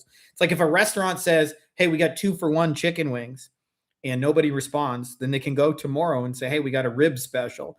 Nobody responds to the rib special. They go, we got a drink special. Then they go, we got a live band. They didn't like change towns and get into a different business. So like to me, the variable I always play with is if I could bring you this type of person, would you be interested? What about that type of person? What about that type of person? What about this person? If I could bring you that person. And if you're not sure what kind of people, I'm going to paste it into the chat again, but market research bot, baby. That's why it exists. My favorite part of this whole thing is not jumping on calls. Yeah. And by the way, just so you know, Tanisha, they don't like calls any more than you do. I've learned from 5 years of doing this, like 60% of sales calls are them like, can you just tell me the fucking price? That's their motivation for the sales price is just tell me the price. And most people, by the way, most agencies don't know how to present price. So they make that extra difficult. Thanks, Frank, for your help. I love how you simplify it all. Appreciate that. What do you think about email scraping groups, pages where your avatar client is engaging in? Is it too much? No, I do shit like that all the time. But stick to groups where you know there's active spenders. So like, for example, the difference between a group of contractors and a group of contractors using Job Nimbus, which is a CRM in the industry, like a Job Nimbus group is better group than just a general group. Because I know if they're investing in a CRM, that means they're probably investing in marketing. They got branded trucks, crews, salespeople, the works, and I know they're spending money. How would you run Facebook ads to get local clients with no niche? Let's say you're starting general, then get after a few clients, then you decide to niche down. I would niche down from the start because I think it makes your messaging harder. I think I'll give you an example of why is because you don't know who you're talking to. And so you'll end up talking about your thing, which nobody cares about, your hammer, your plane ride. I had a mentor years ago say to me, Frankie, I want you in your mind to write an ad for an athlete. And he said, I'm going to give you 30 seconds. He went, go. And after 30 seconds, he went, what did you come up with? And I was like, nothing. Like, I don't know. Is it like, are we talking to a figure skater? Is this a power lifter? Is this a hockey player, football player? Like, what problems do they all have? I don't know. I had more questions than answer because I was trying to make my ad talk to everybody at once. Then he said, I want you to make an ad for a left-handed golfer with a slice. You got 30 seconds. Go. Into that 30 seconds, he's like, what did you come up with? I wrote a fucking killer ad first time through. I was like, dear left-handed golfer with a slice, did you know we're not like righties? If you're continuously slicing the ball, it's because of one of these 3 reasons. And Frankie's amazing golf ball a whacker machine will have you hitting perfect straight 300-yard drives right down the fairway every single time. And I was like, so when you're niche down, your messaging gets more specific and it's easier to sell. If I was trying to get people as a generalist, I would go to face-to-face meetings, but you're going to have to customize every proposal and you're going to have to customize every deliverable and it won't scale well. It's a really good model, by the way, to go to BNI and networking groups and Chamber of Commerce and things like that locally. If you want to get to 20K, if you want to go beyond that, it's a really bad model because you'll get fucked up in all the delivery from it because you're doing too much random shit. Did you go to shoe store with that 90-day challenge or was that building list? I went all to shoe stores. Like, shoe stores, just, I wrote about this in my second book, okay? What I'm really teaching is what I call deal making, but for agencies. So I've realized that the most valuable digital asset is distribution. So I'll give you an example of this. There's 2 farmers, Andy and Bob, okay? Andy does what everybody says to do in the agency space, okay? He's got egg. They both got eggs for sale, right? Andy he knocks on doors, cold outreach. Do you want to buy some eggs? You want to buy some eggs? How about you? You want to buy eggs? You want to buy some eggs? So he does that 1-to-1, chasing people, trying to sell eggs, right? He does that. He comes up with a good offer, 2-for-1, farm fresh eggs. He'll probably do all right. Like he's probably going to sell some eggs. Okay. Bob believes, as Frankie Finn does, that distribution is more valuable than money. So Bob says, fuck trying to sell this to people. I'm going to go to Walmart. Hey, Walmart, I can supply you with some eggs. Then the next day he goes to Whole Foods. Hey, Whole Foods, I can supply you some eggs. Then he goes to Meijer. Hey, I can supply you with some eggs. Then he goes to Trader Joe's. Hey, I can supply you with some eggs. Then maybe on day 5, he gets a call back from Walmart. Walmart says, all right, you can supply us with eggs. Okay. Here's my question to you. Who's going to sell more eggs, Andy or Bob? Bob's going to fucking crush his soul times a million. Why? Because Walmart already has all the fucking distribution. They got thousands of stores and hundreds of thousands of buyers, if not millions, right? So he's going to sell way more eggs at Walmart. So to me, if you're trying to sell agency services or GHL or automations or whatever, like if you try and sell it one-to-one, you're knocking on doors. If you try and collaborate with shoe stores, you're getting your stuff in Walmart. I would way rather get my shit in Walmart. Biggest problem is that almost no one answers. What if they say no to the first offer? Can we offer the second one to the same person? Yeah, especially on social media. They won't even remember. A lot of times we think, just so you guys know, that we send a message and it's the most important thing happening in our world. And we think, oh, there's a time limit. I got to wait, another month before I can message them again. Or maybe I already burned my one chance. In reality, I can tell you, somebody who gets pitched a lot, if you message me today and I don't buy or I don't bite, and you message me tomorrow, I will not remember you're the same person who pitched me yesterday because I get so many of them. There's something about where it seems like you have a clean spirit, seems like you don't overthink much, and it's easy for you to get results and execute. How does one become more like that? It's just practice, dude. It was like, just so you know, I was an anxious, overthinking mess when I first started. I didn't make any money for my first 20 months. I don't really talk about this because I always hate those rag to riches stories, but I legitimately was sleeping on my girlfriend's couch. I had no money. And I had a father-in-law every day who was like, when are you going to get a job? Get a real job. And the economy was in the shitter. So it was like there were layoffs galore where I was living. So it was like it was not super easy to even get a job. And just so you know, there's levels to this, Sean. So like getting your thing off the ground where you just do shit and don't overthink it. Eventually, when you get to higher levels and you have to execute through a team, being action first actually slows you down. You need to be like delegation first and action second, only when necessary. Having said that, I'll tell you one thing that's helped me is just to learn to have more fun with it. I was playing some Legend of Zelda, and in the game, I needed to make like $5,000 for a suit of armor, 5,000 rupees in the game.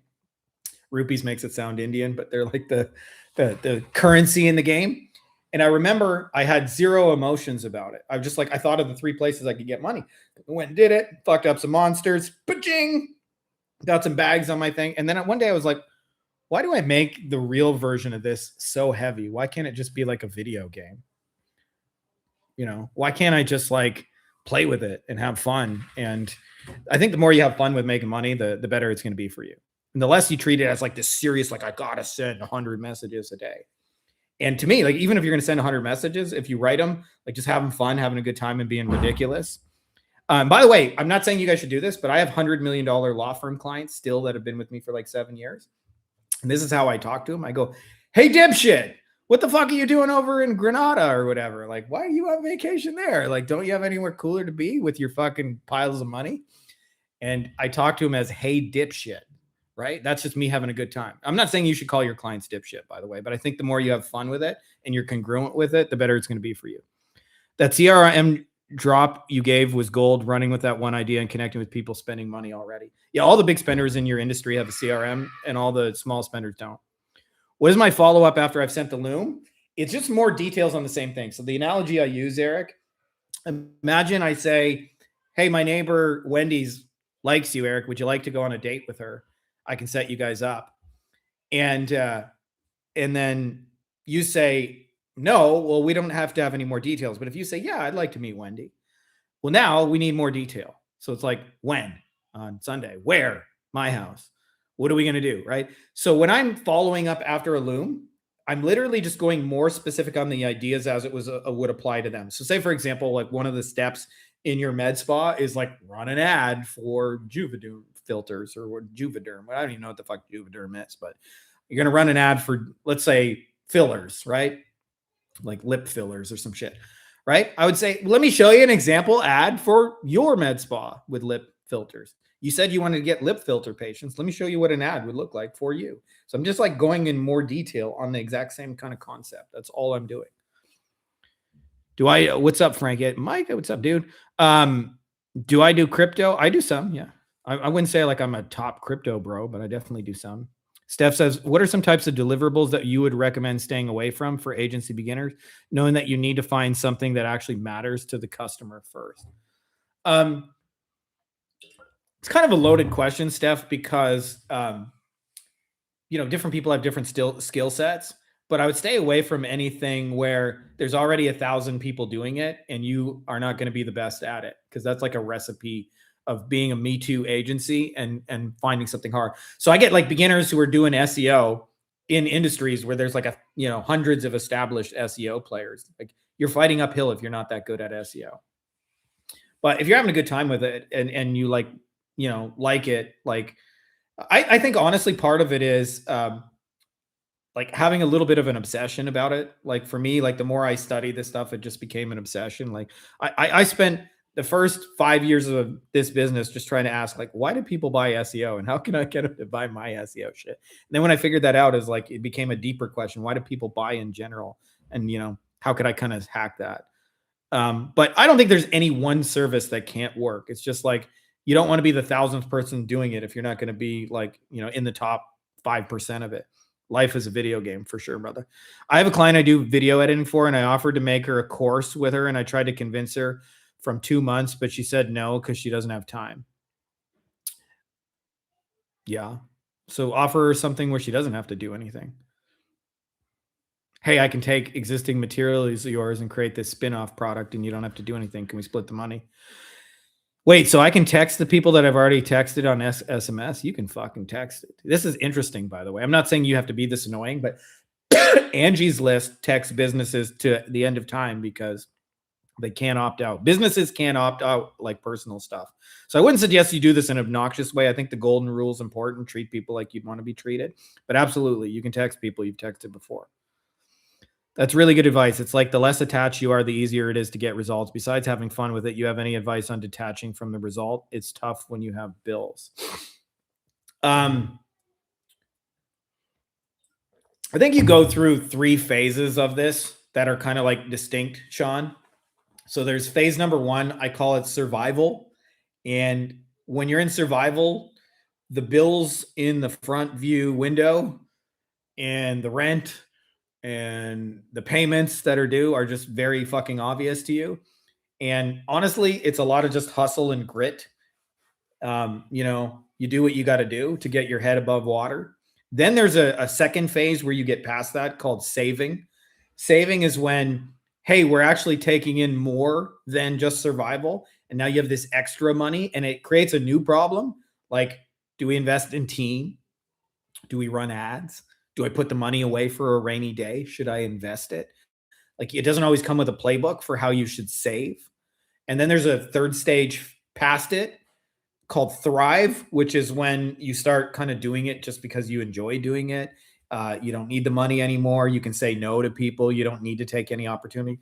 The thrive is the easiest stage to have fun in, just being real with you. But having said that, like, I think there's little things you can do to have fun in the survive stage. Like, I'll give you like things that I do that are just little habits.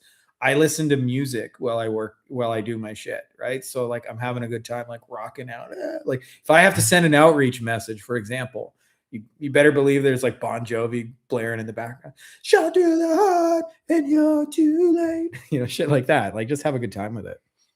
Do you send a Loom for those details that are missing or just text them? Both. Depends on whatever is easier for me. Damn, too late. Just mass texted all my clients, hey, dipshit. Yeah. As long as you're congruent with it, you can call them all dipshit. Why am I so humble? There's basically no marketing gurus that would sit here and give us brokies free advice. I've been in your shoes, so I have like endless empathy. Like my first 2 years, man, if somebody could have just come along and said, hey, stop doing this fucking stupid shit right here and do this instead, like that would have been life-saving. And for me, like I said, it's therapy, because for 10 years I couldn't talk to anyone about this.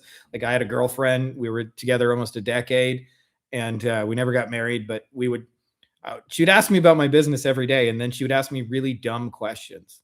Like for example, like when I got a shoe store partner, she would say, are you still working with Ken? Are you working for him? I'm like, I'm like, Trish, I don't have a fucking job. I don't work for anyone. I'm working with him in a partnership capacity and we're helping one another. Yes, but I'm not his fucking employee. What business can't opt out? None of them, just so you know, which is why Angie's List calls all the contractors week after week after week for years. I'm 23 years old. El Salvador is where I'm headed for the next 6 months because I can't sustain where I'm living right now, forcing a new environment where digital marketing is the only way to success. I like it, dude. I also think it's not a bad idea to lower your survival barrier, have a good time, have some travel, have some adventures, and just take the pressure off a little bit. Plus, like, I think travel is just good for the soul. So Frankie is goated. Yeah, there. What's popping? Lazard, what's up, dude? I haven't seen you in a while. I have this Facebook group about general AI, 8K people. I made 3 offers, 2 tools, and a course. All generated some attention, but no sales. What should I do? Do I move on, try something else? If so, what? This is a tricky thing because, first of all, a tool or a course is not an offer. Like, what that course will do for you is more akin to the offer. But I wouldn't abandon it. I think most offers have a troubleshooting, figuring out phase. Nobody really talks about this. And so when I'm getting no, I lean into the conversation with people who are interested. So, somebody raised their hand and said, okay, like, tell me more about it. And then you tell them more about it and they don't buy it.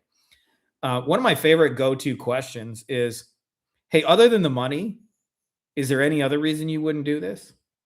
And that's when the real objections come out. Well, I don't know if this would work in my niche. I don't know if blah, blah, blah. And then you try and solve those. Usually like bonuses and stuff help with courses and tools. Like if somebody says to me, well, I don't know what niche to pick. And I'd say, oh, I got a tool that'll help you pick a niche, right? Oh, okay. In that case, I'll buy it. What separates from others? Like, why don't most have the success you have? I don't know. That's a loaded question. I think success is defined by what you define it as. So, like, I don't know. I'm just not trying to live anybody else's definition of success. Like, I'm successful to what makes me successful, but I'm not trying to be anyone else. Are you okay in Mexico as a fellow Mexican, or is it just news propaganda? I mean, there is shit going down. I actually had a trip planned to the area that shit is going down, but obviously we won't be going there.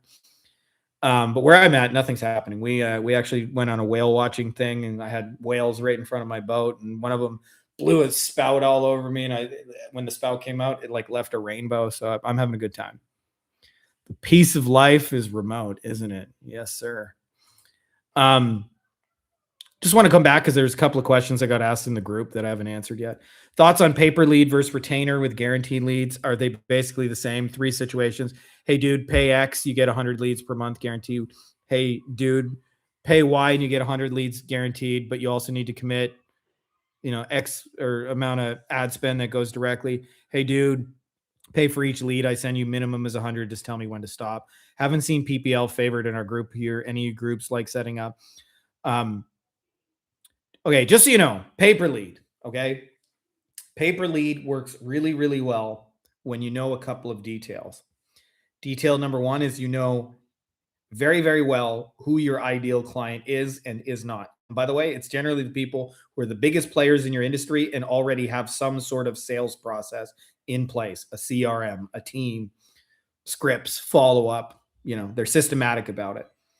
And then the second thing is that your numbers. So, like, for example, we used to sell pay-per lead motorcycle case leads because I knew I could get signups on Facebook for 10 to 12 bucks a piece. So I would sell those leads for 40 bucks a piece because I could make 30 bucks every time I added a lead and I knew my numbers. But if you're missing those 2 details, pay-per lead is going to fuck up. As far as the difference between one of those things, if I was going to do a pay-per lead offer, it would be a real just pay-per lead, no shenanigans. I might say there's a minimum. You got to buy 20 leads minimum or whatever, and you got to prepay for the first bunch of them or whatever. But as a general rule, I would go all in on pay-per lead, or I think guaranteed leads. Anytime you like guarantee shit as a marketer to sophisticated customers, I think you sound full of shit because they've ran shit and they know shit hasn't worked in the past. So I wouldn't fuck with that too much.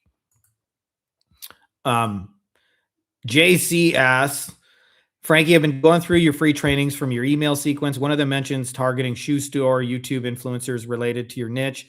to get that 5 cents pay per click. A few questions. Can you break down how you do this exactly? I think I understood most of the video, but still had some doubts related how to implement it. Currently have one plumber client, possibly looking to niche down into HVAC.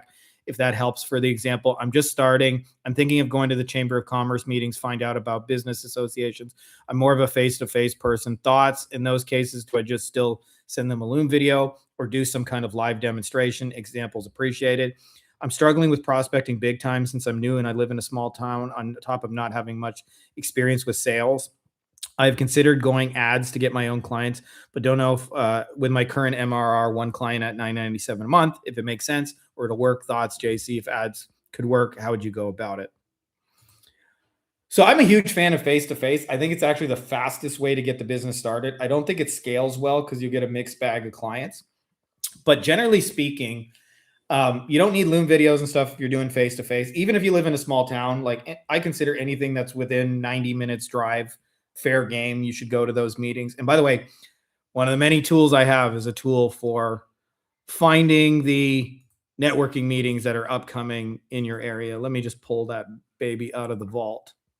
Small business event finder. Here you guys go. For those of you guys who want to go to networking meetings, I got a tool for that too. So let me talk about like the easiest way like to convert clients face to face. Okay. So firstly, when you have a conversation with them, don't talk about you at all.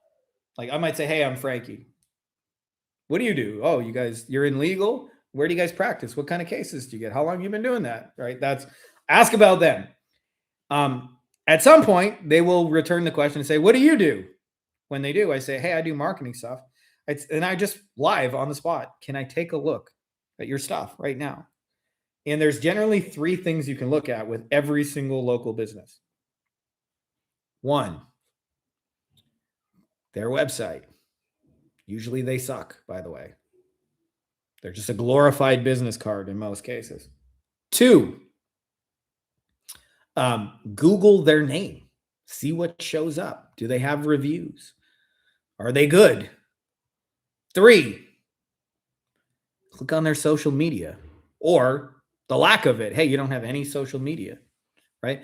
So usually with those 3 things, like just in 30 seconds on the spot, like, hey, did you know you got a bad review? Did anybody tell you about this 1-star review?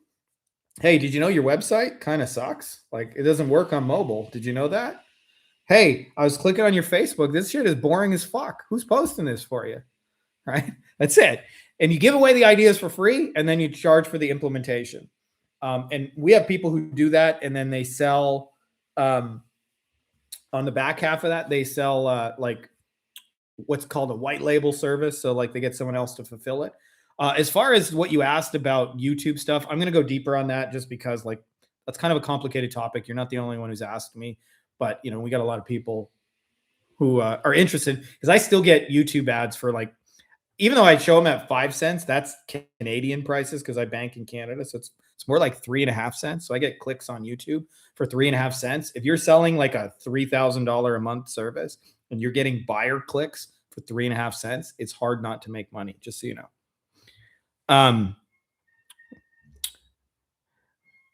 So Alex says, so if I text their number on Google Maps, it's normal if they don't answer the first time. Yeah, it's normal. People underestimate how hard it is to get somebody's attention on cold outreach and cold messaging in the first place. Think of like a girl who's works at a bar, like she's a bartender in like a sports restaurant where like always guys are coming in like and hitting on her. Like maybe a girl who works at Hooters. That's what the average client is, just so you know. Like they have a thing in dating they called the shit test, which is like a pretty girl who's so used to being hit on has this sort of automatic deflection mechanism. And she's actually kind of looking for how you respond. So she like literally deflects everyone. And she wants to see if you like push past her deflections and say, no, I'm really interested in you. Clients are a bit like that too, where if you just message them and they're like, whatever, I get a million of these, you know, they want to say, no, I got something really good for you. For real. This needs your attention. Well, there's hundreds of thousands, if not millions of people who want to be in your position with the marketing agency. Why is it that you're able to get there and most aren't? Well, I've been doing it 20 years, Sean. Like that it didn't happen in 5 minutes. I made zero for 20 months. I don't think my first 20 months, there were many people who wanted to switch places with me. Every single day I was stressed out about it. Every single day I was anxious about it. Every single day my father-in-law was like, when are you gonna get a fucking job? When are you gonna get a fucking job? Did you get a job yet? How much money did you make? How much money you make? Zero, zero. You need to get a fucking job. Get a job. Get off my daughter's couch, you fucking bum. Like that was a daily conversation in my house, just So, you know, there's a accumulation that's happened over time. If we're using the market research bot, do we need to already have a niche in mind, or can we ask it to help identify one? You need to have a niche in mind, but hold on a second. I got one for helping you pick a niche. I'm loaded on these babies. Let me just find it for you, Tanisha.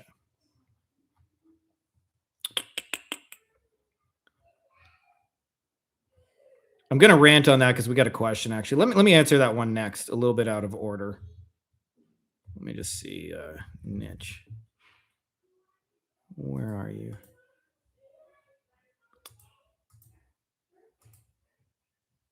There we go. Agency niche selection guide.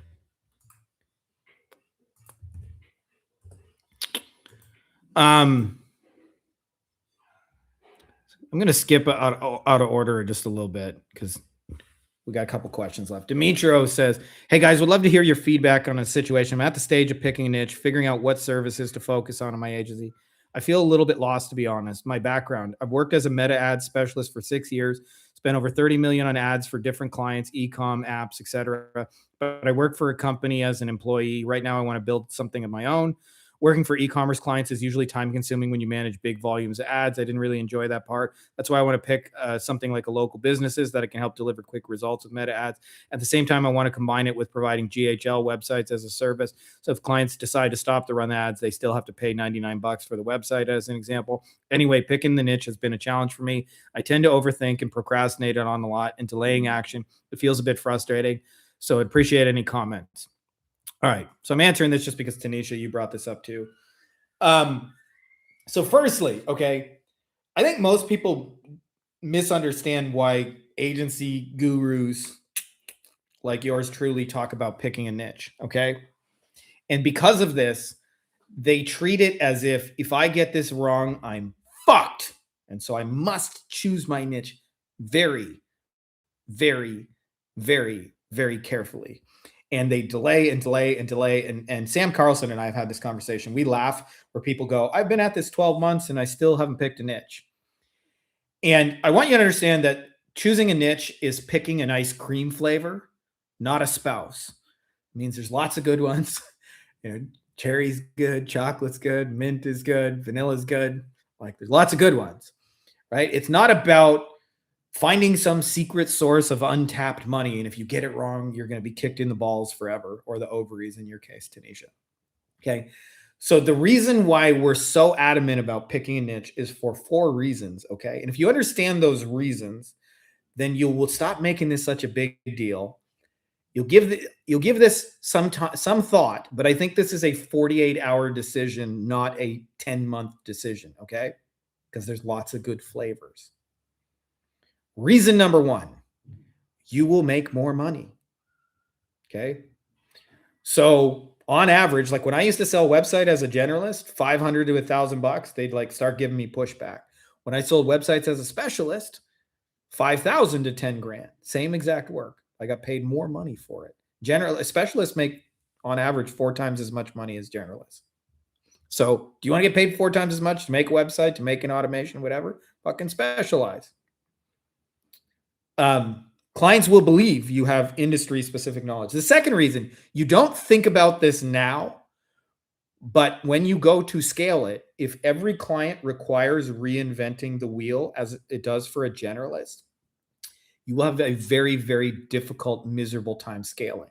So in my first agency, I was kind of specialized, but not really. Basically, if anybody with a credit card said, can you do blank? What's up, G-Money? I just saw G-Money in the chat. When they said, like, can you edit videos, or can you do pay-per-click, or do you know how to, make a Joomla website? That was a thing back in the day. Can you do an automation? Can you help me set up some emails? As long as I reasonably thought I could get paid, I said yes to all of it. Here was the issue. I was reinventing the wheel. And so, man, like 5, 10 clients doing custom projects for all of them, stressful as a motherfucker. My second agency, we only ran Facebook ads for personal injury attorneys.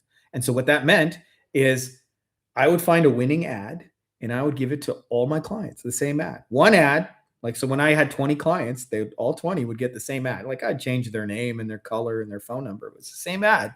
We found a winning ad. We like rolled out with that. So I didn't have to like do 20 different things for clients. I had to do one thing 20 times. And I could teach employees to do it because we were doing the same thing over and over. So that agency scaled way fucking easier than the first one. That's the biggest reason we're adamant about picking a niche, because your life will scale easier.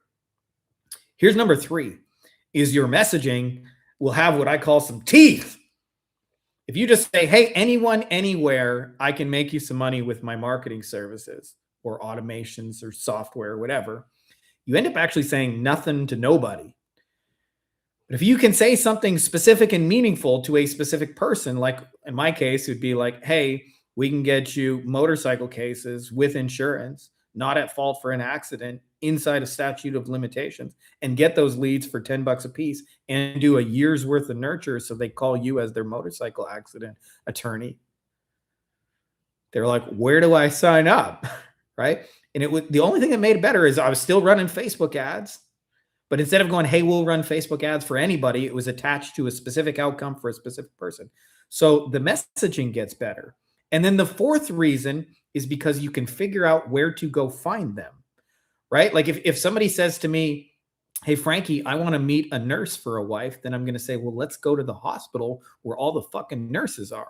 Somebody says, hey, I want to meet a husband who's a golfer, then I'd say, well, let's go to the golf course in the country club where all the fucking golfers hang out. Somebody says, I want to meet a stripper, then I'd say, well, let's go to the strip club or to the Coke dealer, right, where the strippers are hanging out. So those are the 4 reasons to pick a niche, not because you're looking for some secret source of money that's never been found, because you're going to make more money, because your shit's going to scale easier, because your messaging will be more on point, and you will have a clear path to go get them. Ergo, just pick a fucking ice cream flavor and move on with it. And I actually think the most important detail for those of you guys like trying to choose a niche is choose a niche where you're going to like talking to them. Because like what most people don't realize, when you pick a niche, you kind of sign yourself up for a certain conversation, right? If I work with plumbers, we're going to talk about drains and clogs and leaks and snake and, that kind of shit. Snake in a drain. If I decide to work with e-commerce stores, we're going to talk about inventory and product and, drop shipping and Shopify. So if you don't like that conversation, you're not going to like your niche, then it's going to be hard. So to me, just pick a niche that you fucking like and move on with life. Like, think about it for a day or two, but any niche is better than no niche. And I'll tell you another thing that you may not realize, okay?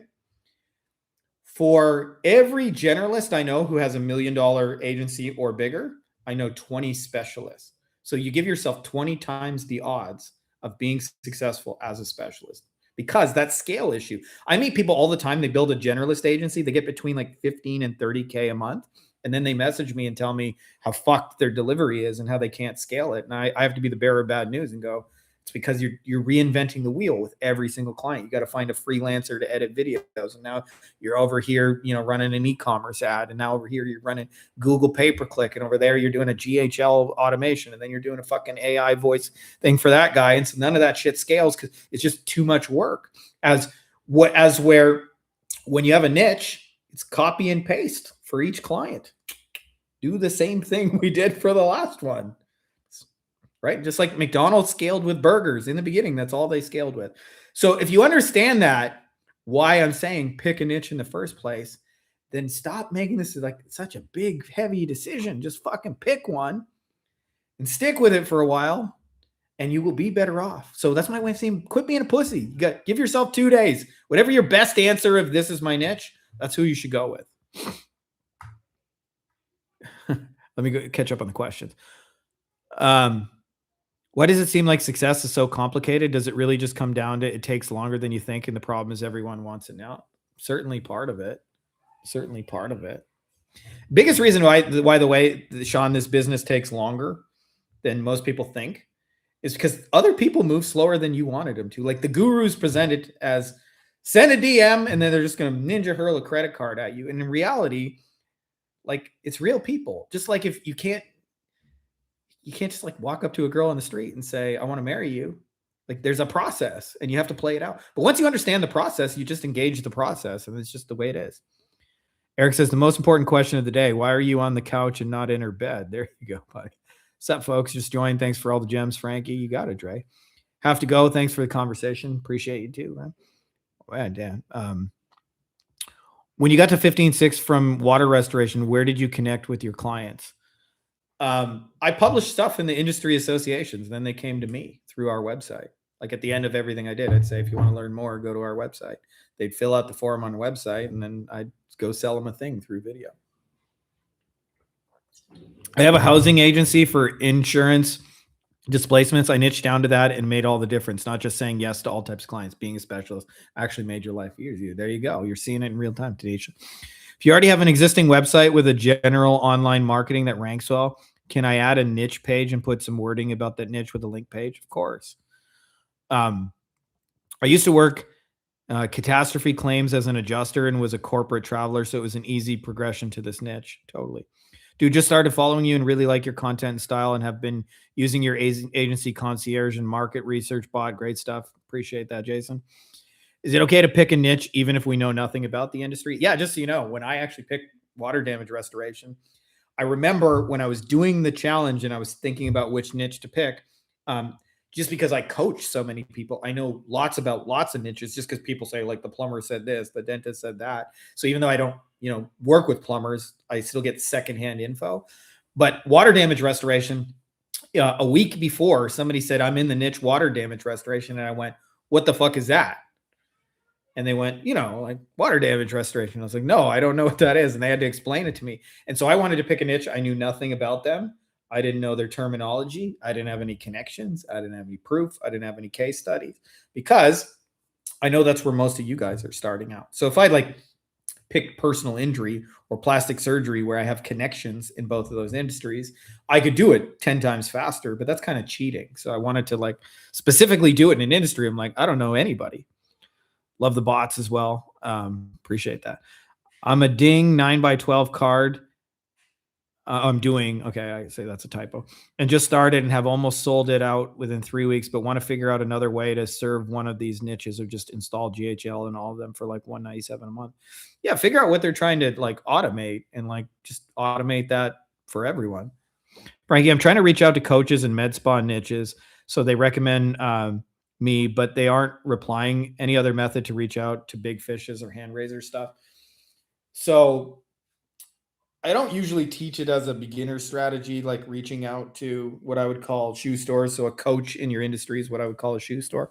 But basically you get your foot in the door with one of two ways. Way number one is you co-create something with them. So if they got a podcast, I'd say, hey, I got an idea for a cool podcast. If they do a regular training, I'd say, hey, I got an idea for your regular training. If they have a magazine they publish, I say, hey, I got a cool article I want to publish. So co-create with them. And I suggest you co-create around what they're already doing. Make your stuff fit into their stuff. Or the second thing is sometimes I will do things for them without being asked. I call this the benevolent dictator. I'm going to do some cool shit for you, whether you want me to or not. Sounds a little rapey when I say it that way. It's less rapey. So for example, one of the industry associations, I have a friend, Lane. He has a software for getting people featured in the news. It's a press release distribution thing. So I got them published in the news. Hey, nice to meet you. I'm Frankie. I'm the guy who just got you published in the news. Nice to meet you. And I specifically got them published with their event that they were running. By the way, I got some toddlers in the background. I can hear them screaming. So if you guys got kids, you'll understand. So, but that's it. I either get my foot in the door with co-creation, or I do get my foot in the door with I'm going to do cool shit for you that you didn't ask me to do. Just bought your book on Amazon. Listen to Audible on it immediately. There you go, David. Appreciate you, dude. Let me just go back to some of the questions I got here that I missed in our document. Samuel says, guys, Any young soul over here. I find Frankie's content very helpful, but seems like everyone's a bit older than me. He's 23 years old. If there's someone willing to connect in some ways, that would be great. I'm working on my own lead gen agency in the B2B consultant space, trying to meet cool people that share the same path in some ways. Hope you have a great day. Let's connect. Going to share a story with you, Samuel. So when I first started, I only knew one other guy doing this. His friend of mine named Dan. Dan says I taught him more about the agency thing than anyone else he's ever met. And I feel the same is true of him. And I remember when I met him, so he's a Jewish kid from just outside Baltimore, and he's short. He's like 5'1", even though he's got like a big old hairy Jewish chest because he's like that. But Dan started his agency when he was in high school. So he was like 14 or 15 years old. And his first client was his high school teacher who was a part-time painter. So the guy would like paint houses on the weekends. And he was like, I'll do your SEO and help you get painting jobs. And I remember at the time I was charging $1,000 per month for SEO. And Dan was charging $2,000 per month for SEO. And he had like, I don't know, a couple dozen clients paying him. And so Dan was like 14, 15. And because he was short, he looked even younger. He looked like he was fucking 11, 12 years old, minus the mountain of chest hair, right? And I remember I would go, say that to me again, Dan. Like they're paying you $2K a month. What? How the fuck are you getting them to pay you $2K a month to a 12-year-old? How the fuck are they paying $2K a month to a 12-year-old? Like we had some pretty ridiculous conversations, but he would explain to me like his process for getting people to buy into his services, despite the fact that he was like, looked like he was 12. So that's my way of saying, like, don't let age stop you and deter you. We have lots of people over the spectrum. Just so you know, there's a template if you want to make really wide, broad content. Like for somebody like me, I'm talking like if I want to make stuff appeal, it's all about like 0 to 10K scale, super easy. Anyone can do it. Proof. Here's my Lambo. Here's my big house. By the way, I just gave up recently a really big ass house because it's a shit ton of work to maintain it. I had a team of servants and maids and shit like that, in our giant ass fucking palace house that we just had. And even though that stuff works, I feel like you get dumb followers, dumb, unrealistic followers. Like a lot of the people, like this is a playbook that's as old as time. So they used to do it in real estate. Like, look at my big check. I just sold a real estate. You can get rich in real estate too. Buy my course. And you don't end up with people who actually do the real estate thing. There's a second segment. I call that the 0 to 1 crowd. And then I call something the 2 to 10 crowd, which is I'm really in the trenches. I'm really trying to do this. I'm really trying to scale this. I'm really trying to build this, but it's hard, right? Now I need tools, help, guidance, resources. Just so you know, part of the reason why there's less young people in my audience, although there's plenty of them, by the way, and many of them younger than you, Samuel, I don't really do the 0 to 1 because I don't want fucking dumb, retarded followers that think they're going to just be overnight millionaires without any work or effort. I'm more interested in people who are like, this is hard now that I got into it. I don't know what I'm supposed to do. I don't know what I'm supposed to say here. Where do I go next? Because it means you're an action taker. So part of the reason, just so you guys know, like that you say I'm an unkept secret, it's because I'm only talking to the 2 to 10 crowd. I don't speak at all to the 0 to 1 crowd. I don't flash my big house. I don't even have a nice car, nor do I want one because it's a liability and just loses money month after month.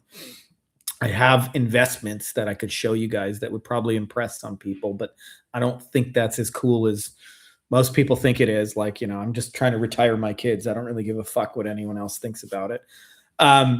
So I just say that to you because like a lot of the stuff that's popular with the 23-year-old guys in this industry is just like flaunting fake wealth that they don't have. And by the way, real wealthy people don't spend it that way. Like that's like retarded way, unless they just like had $100 million exit, then they might buy a Lambo. But the way a lot of internet guys live is just like bullshit on bullshit on bullshit.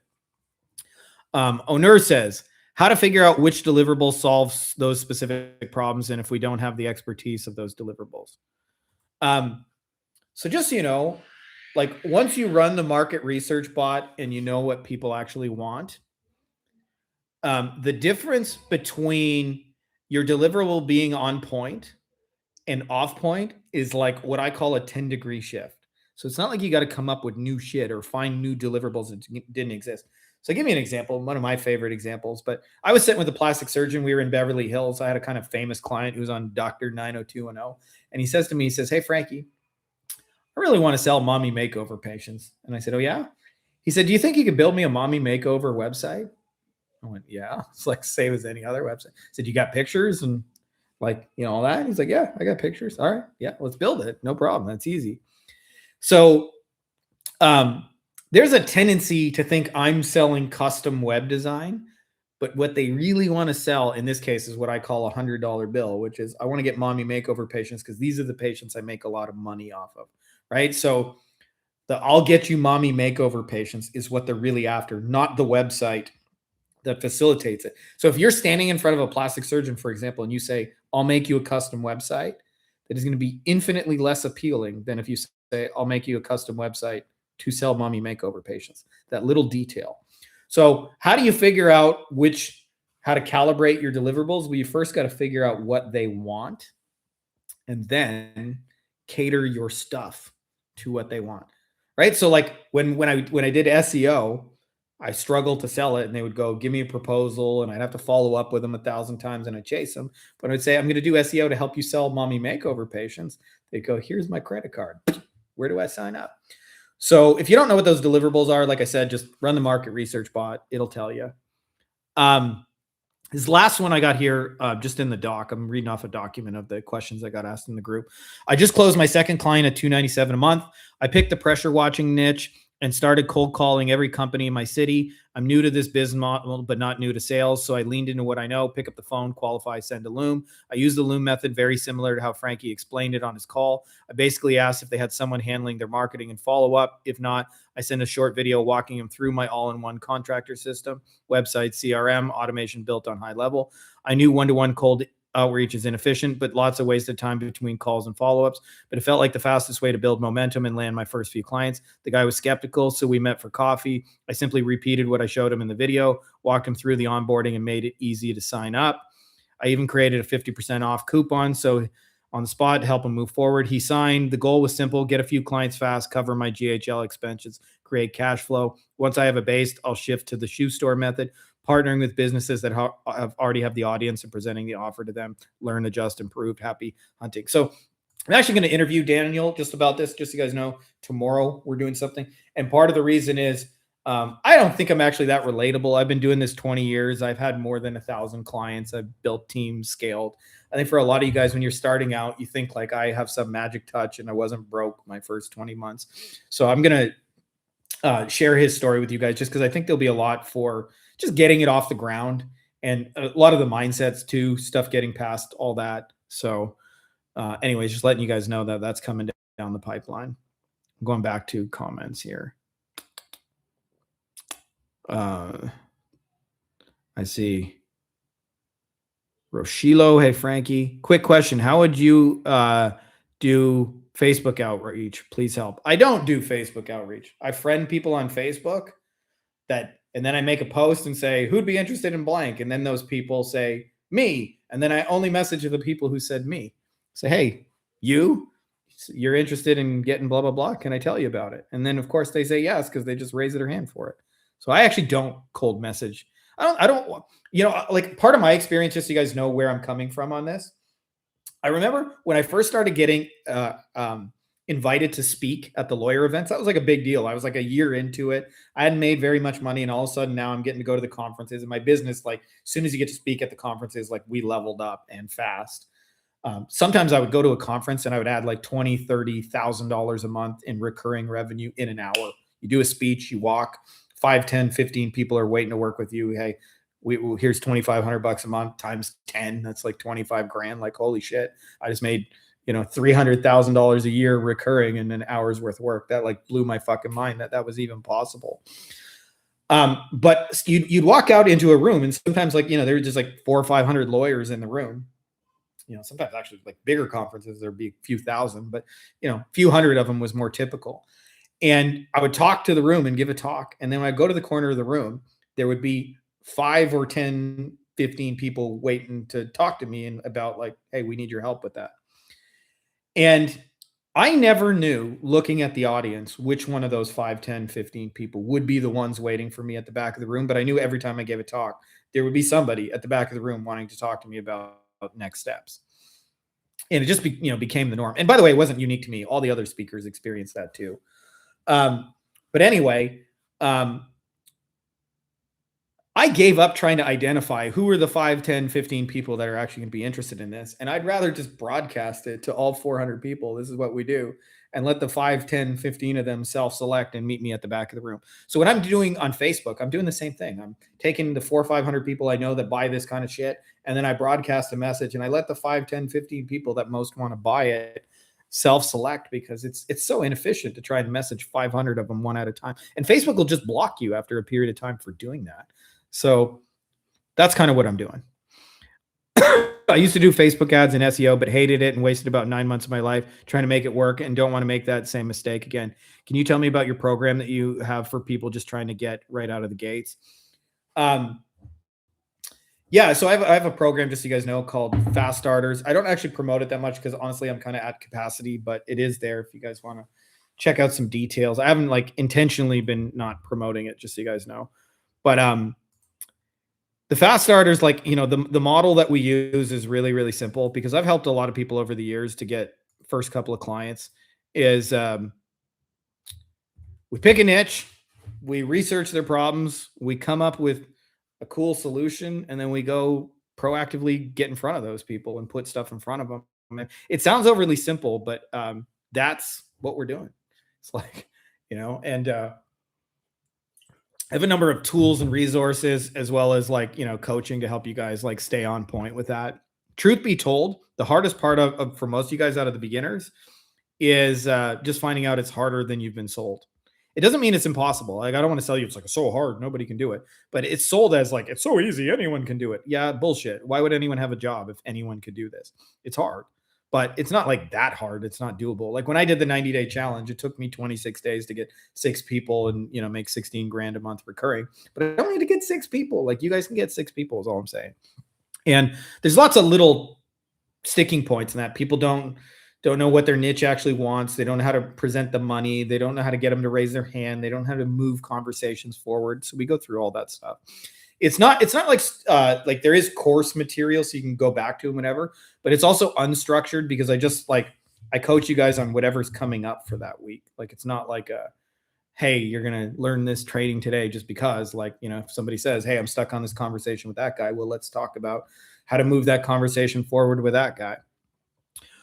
When do you plan to start, or have already started with the odd agency? I'm super curious about how that will work. I'm moving with that already. I just haven't talked about it much, but there's been different reasons why I've been a little slow on that, honestly, just because some other things have blown up that I wasn't planning for. But we're talking to yacht captains and shit like that every day, and we got them all in a CRM, and we're marketing to those people. And we got a broker. We got a couple of brokers actually that want to work with us and partner on some deals. So that's what we're doing.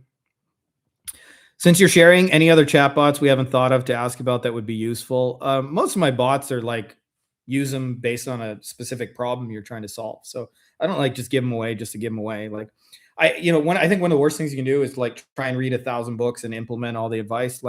If you're trying to figure out sales, read sales books and use the best ideas from there. So just know I got more bots when you need it. I would share. What's your content strategy right now, since you don't want to go broad? I do a couple of things.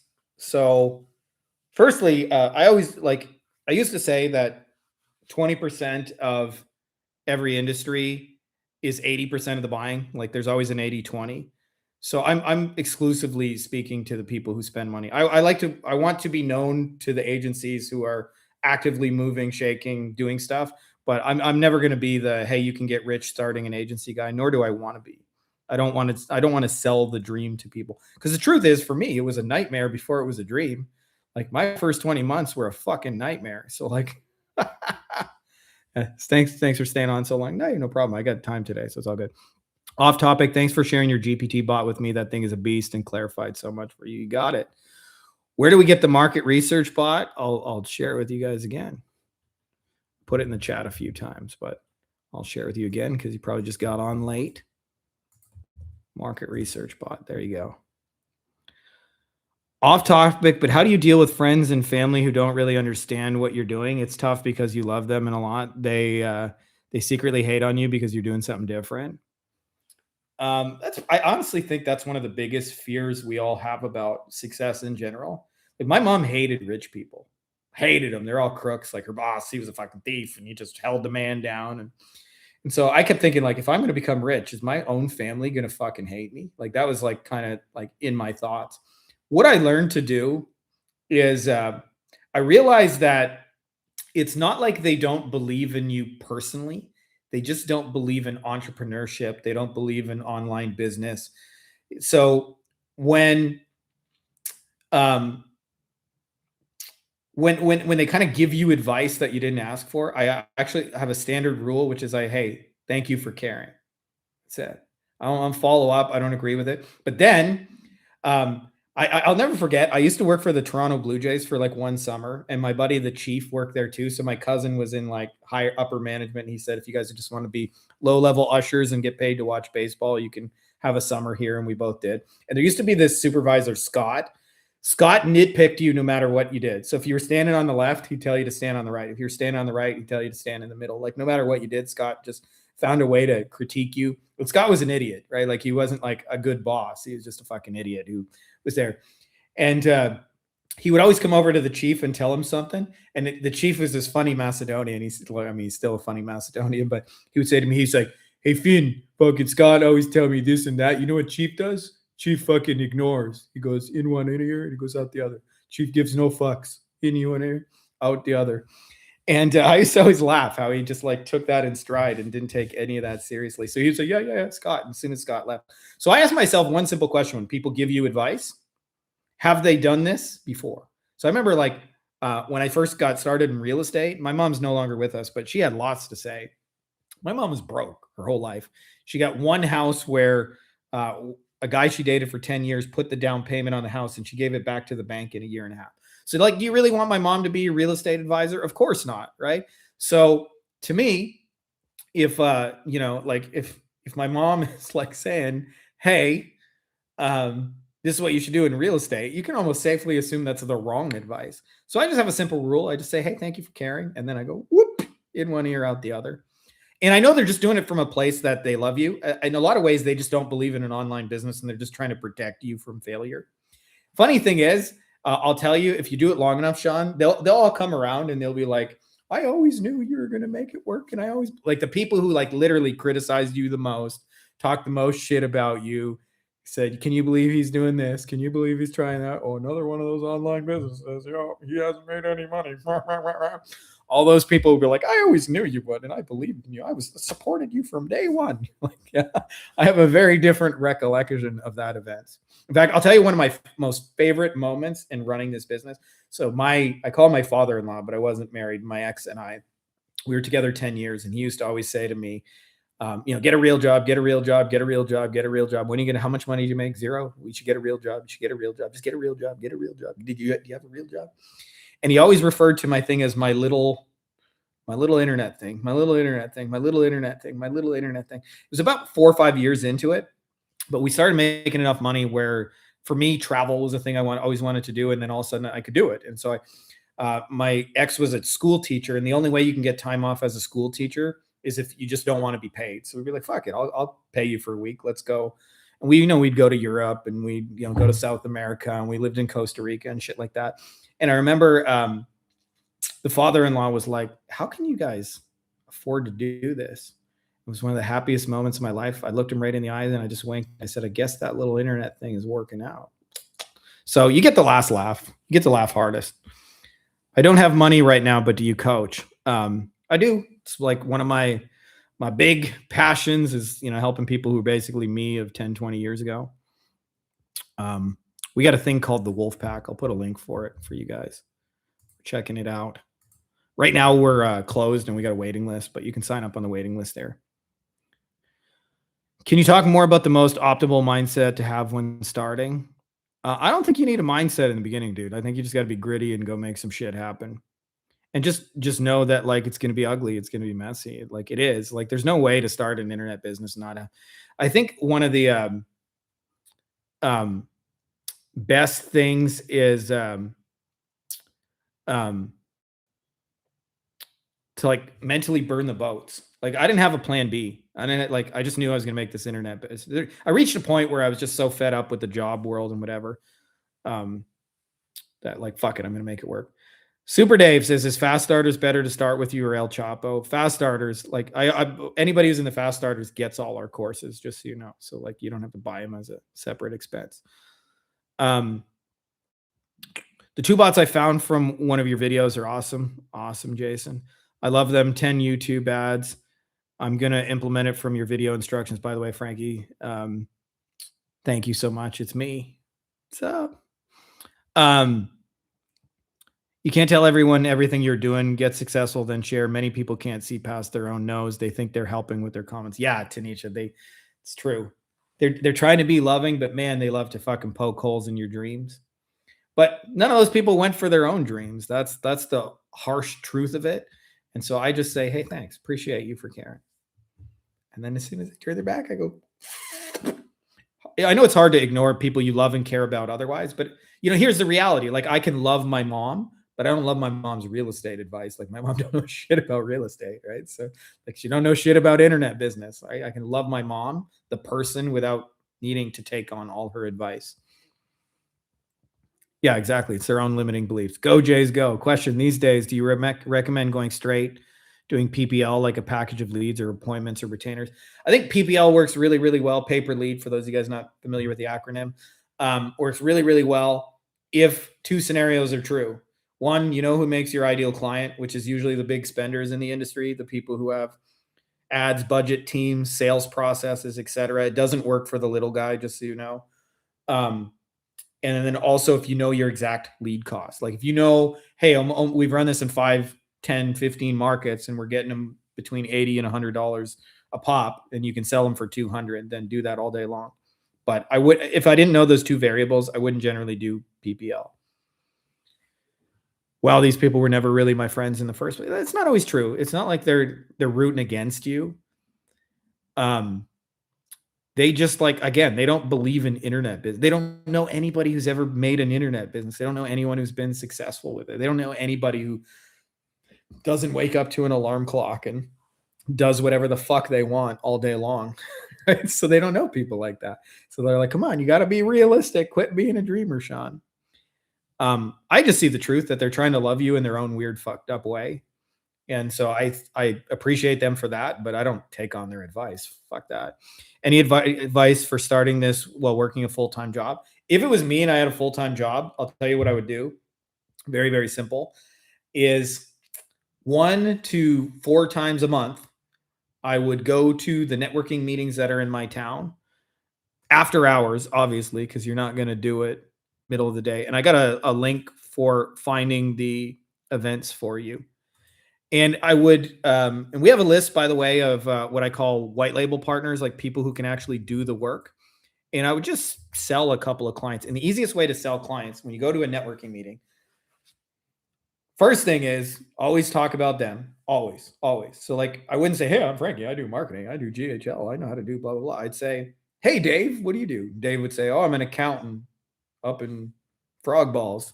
And I'd say, hey, how long you been an accountant for? What kind of clients do you got? What kind of stuff do you like doing? Et cetera. And eventually, when he asked the question back, what I would do is say, "Hey, can I actually run an analysis right now?" And I would look at 3 things. I would look at his website, I would Google his name, and I would look at his social media, and I would just tell him what I find. You don't have any social media. Hey, your website fucking sucks. You don't have any Google reviews. You got a bad review. Do you know this is what shows up when people are looking for you? And then I would say, do you want my help fixing that? I can put together a quote. I almost, by the way, at live events, I never quote people on the spot. I just say, give me a day or two. I'll put together something for you and send it to your office. It's no pressure. And you'll probably sign half the people. It's the easiest way to get started because the barrier to sales is always trust. And so if you can meet them face to face, they just trust you're more legitimate than somebody who like sends them a cold DM.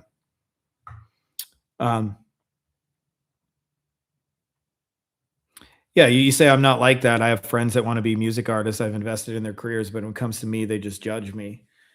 Yeah, I mean that's part of being an entrepreneur is you believe those dreams are possible, so you encourage people. Part of them being an employee is they don't believe dreams are possible. If you believed all your dreams are possible, why would you be working at the fucking factory? Right? Like I used to work at a factory. Like people don't believe dreams are possible at a factory. They believe you got to grind it out at a factory, right? Every now and then somebody invents something and somebody gets lucky, but it's not, you can't bet on it. You got to so it's like again, like you're taking all this shit way too personally. You don't need to. You believe in you. That's enough. I say. Harry says, when searching for problems on Reddit, I'm looking for something specifically or a checklist criteria. If so, you have a prompt of what to search for specifically. I just look for stuff that's upvoted, and then what I'm looking for, just so you know, is like what shows up in their specific experience and how they describe it. So, like for example, like I did this search on dentists for those of you guys who've never done it as a market research tool. So, like for those of you guys who've never done the market research manually, I'll do things like Reddit and Quora and Amazon, and I'll type in what's the hardest part about being a dentist, and then the person says patients think we have no overhead. Well, then I know that overhead is a big pain point for dentists, how expensive it is to be a dentist. So I'm going to like hammer that point home in my advertising. But I'm just looking for the stuff they upvote and how they describe it. Like that's all I'm really looking for is like what problems. Well, this is $1 million writer downer that I wish I knew, I don't know, 20 years ago. In their mind, they're not buying their way into your solution. They're buying their way out of their problem. And so if you can't accurately describe their problem, it's very difficult to sell them. So if you can go, I got a GHL, SaaS, Wizard, Whizbang website, CRM, automation, follow-up, pay-per-click, Facebook ad, Google ad, lead generation system, none of that registers. But if you go, hey, Mr. Dentist, I know you got some really high overhead and most of the procedures you book barely even cover the cost. And actually in that thread, it's the guy said, I bet you've even considered cocaine and investment banking as an alternative. I'd say, I bet you've considered cocaine and investment banking as an alternative. What if I could help you to sell the procedures that you actually have some margin on, like braces and veneers and implants? Would you be interested in that? The dentist just creamed his pants because all day long he's stressed about his overhead.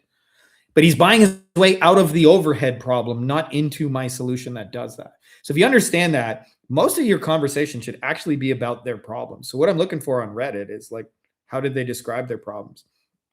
Season is slow, difficulty managing payroll, overhead's high, got too much inventory, don't have work for my guys, the work is seasonal, shit like that. Like that's what they're actually buying, just in their mind. Um, David says, Frankie, do you wake up at the crack of dawn to get an early start, or did you in the past? No. I know a lot of gurus talk about their 4 a.m. morning ritual. My morning ritual is real simple. It's like I need a slow ass start to the fucking day. I don't like homie here, like takes it easy. I'm not saying that's the right way for everybody, but I've never been a morning person. I always hated morning. When I had jobs that started in the morning, it like always took me 3 hours to not be a zombie. So I intentionally don't put anything in the morning and I take it easy almost every morning on purpose. Like I don't do shit until I feel like doing shit. That's my morning ritual. I'm not saying it's the right morning ritual for everybody, but like I've always been a night person. I think, one of the smartest things, I have an entrepreneurial friend who's the most successful real life entrepreneur I know. He's like, his company did a quarter billion with a B. And he says, I just really pay attention to my energy. So for him, he's a morning person. So he says, I do all my focused work in the morning. He says, in the afternoon, I need a fucking nap. So he takes a nap in the afternoon. He says, afternoon, I'm more tired. So I do my you know, admin and low energy stuff. I think just paying attention to how you're really built and then building your business around it is a smart way to do it. So I don't believe everybody should have the same routine, but when you got the energy, that's when you should do shit. John Techie, if you only had 4 hours a day and don't want to manage people or deal with crazy fulfillment, what's the ideal biz model? AI or GHL, like make the AI or the SaaS the deliverable. Because what happens is if you grow this business, what most people are constrained by is that you actually got to do shit after people say yes. I've got into a thing recently, John. I call it AI micro tools. And basically, I just help people with their problems, but get AI solutions. Like I create tools that nobody else on planet Earth has. Usually by I identify fulfillment problems. So example, I have a lawyer client. we were sitting in Cabo, which is like 2 hours from here where I live. And he was telling me that, like every day they have to do all this admin shit. So they get forms from the insurance company and they have to put it all into a spreadsheet, but every insurance company does it differently. Like Allstate has one way of doing it, State Farm has another, and Geico has another. And so I built a tool where they could either take a picture of the document or upload the PDF file, and it would automatically convert it into a table usable, and it would like scan it and find all the shit for them. Like, I just rent access to that. There's no effort to fulfill on. I could probably sell that to like 1,000 other lawyers if I wanted to. I just don't have the desire to grow that right now. But shit like that where there's no fulfillment, because then anytime you get a client, you don't make more work for yourself. You go, here's your tool, enjoy it. So if I didn't want to do any fulfillment and didn't want to scale and just wanted 4 hours a day or less, I'd sell tools, not services. I do lead gen for window contractors, making posts on Facebook groups and adding people who ask buy questions. But once I add them, I would make a post saying something who wants more home installs. You can do that. I actually sometimes if they're making a post asking buying questions, I will DM them, but different than a random DM. I'm actually messaging them about the thing they posted about. So like most people have a script. Hey, quick question. If I could get you 20, blah, blah, blah, would you be interested? But if a guy says, like, for example, in water damage restoration, he said, for those of you guys who are doing mitigation jobs and you're using Xactimate, how are you guys getting, your line items paid? I might just say, hey, dude, I saw your question about mitigation and trying to get your line items paid with Xactimate. Had an idea for you. Can I share it? Like that. That's not like, who the fuck are you and why are you messaging me? That's congruent with the reason they're there in the first place. So that's how I typically do it if they're doing that. But yes, as a general rule, I put stuff in front of them. Like, hey, like in your case, what you said, hey, who'd be interested in getting, full home installs, for example, would be a question I would ask.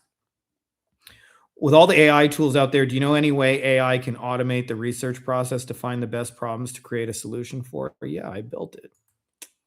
You guys are asking questions that are a cheat code for me.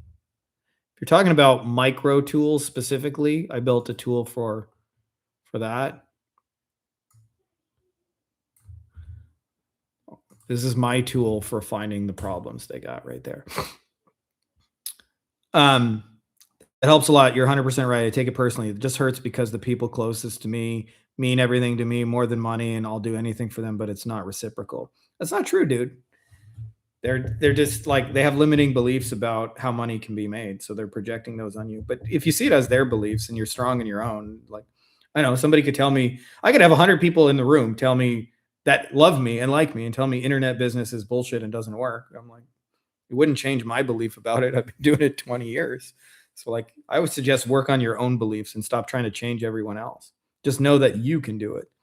I've used the bot to help find those need, which is home installs, but I'm not sure I should prompt it to those contractors. You can. I get up around 7, get out of bed around 9. There you go, dude. Is there to join the mastermind? Seems like it's closed for now. Yeah, I've been asking,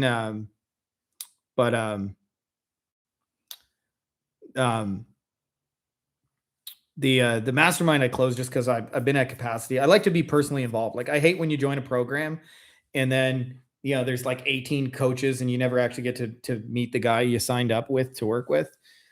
I want my, like, if you're in my program, you're working with me personally. So like, that's part of the capacity issue, but I will open it up again soon, just so you guys know. So if you're not already on the waiting list, I would just say, like, fill out the form just so I know to message you when it opens. Is the friend Jason Fladlin? No. His name's Rob. He's significantly less internet famous. Although Jason Fladlin's made a fuck ton of money selling shit on webinars, and we are friends. Yeah, that market research bot is incredible. Cool, guys. Well, that's like, I think that's where I'm going to call it a show here. I appreciate you guys, but I need to go eat something now. And I have to figure out some alternative travel plans too, because I was, like all the shit that's going down in Mexico. I had a vacation plan for next month. I was going to take my kids there because they got a roller coaster park. But I guess if there's drug cartel shootouts, we're probably not going to go there. But anyways, I appreciate you guys. Love you guys for tuning in. Happy Monday. I'll just put the mastermind waiting list for you, Jason, right here. Just got to fill it out on there. But I appreciate you guys. Yeah, we're safe in Mexico. Just, I actually spent yesterday when all the shit was going down, I was on a boat with gray whales jumping in front of me. We went like on a whale watching thing and they come right up to the boat. It's fucking incredible. So we saw some dolphins too. There was like a bunch of dolphins around our boat. So I don't know, when everybody else, I actually had a whale that like blew its spout like right in front of the boat, and I just felt like this draft of whale stuff, and then it made a rainbow. I got it on video, so I'll post it to my Instagram stories in a little bit. But anyways, appreciate you guys for tuning in. I'm gonna go eat some food. Happy Monday. May the Triforce be with y'all.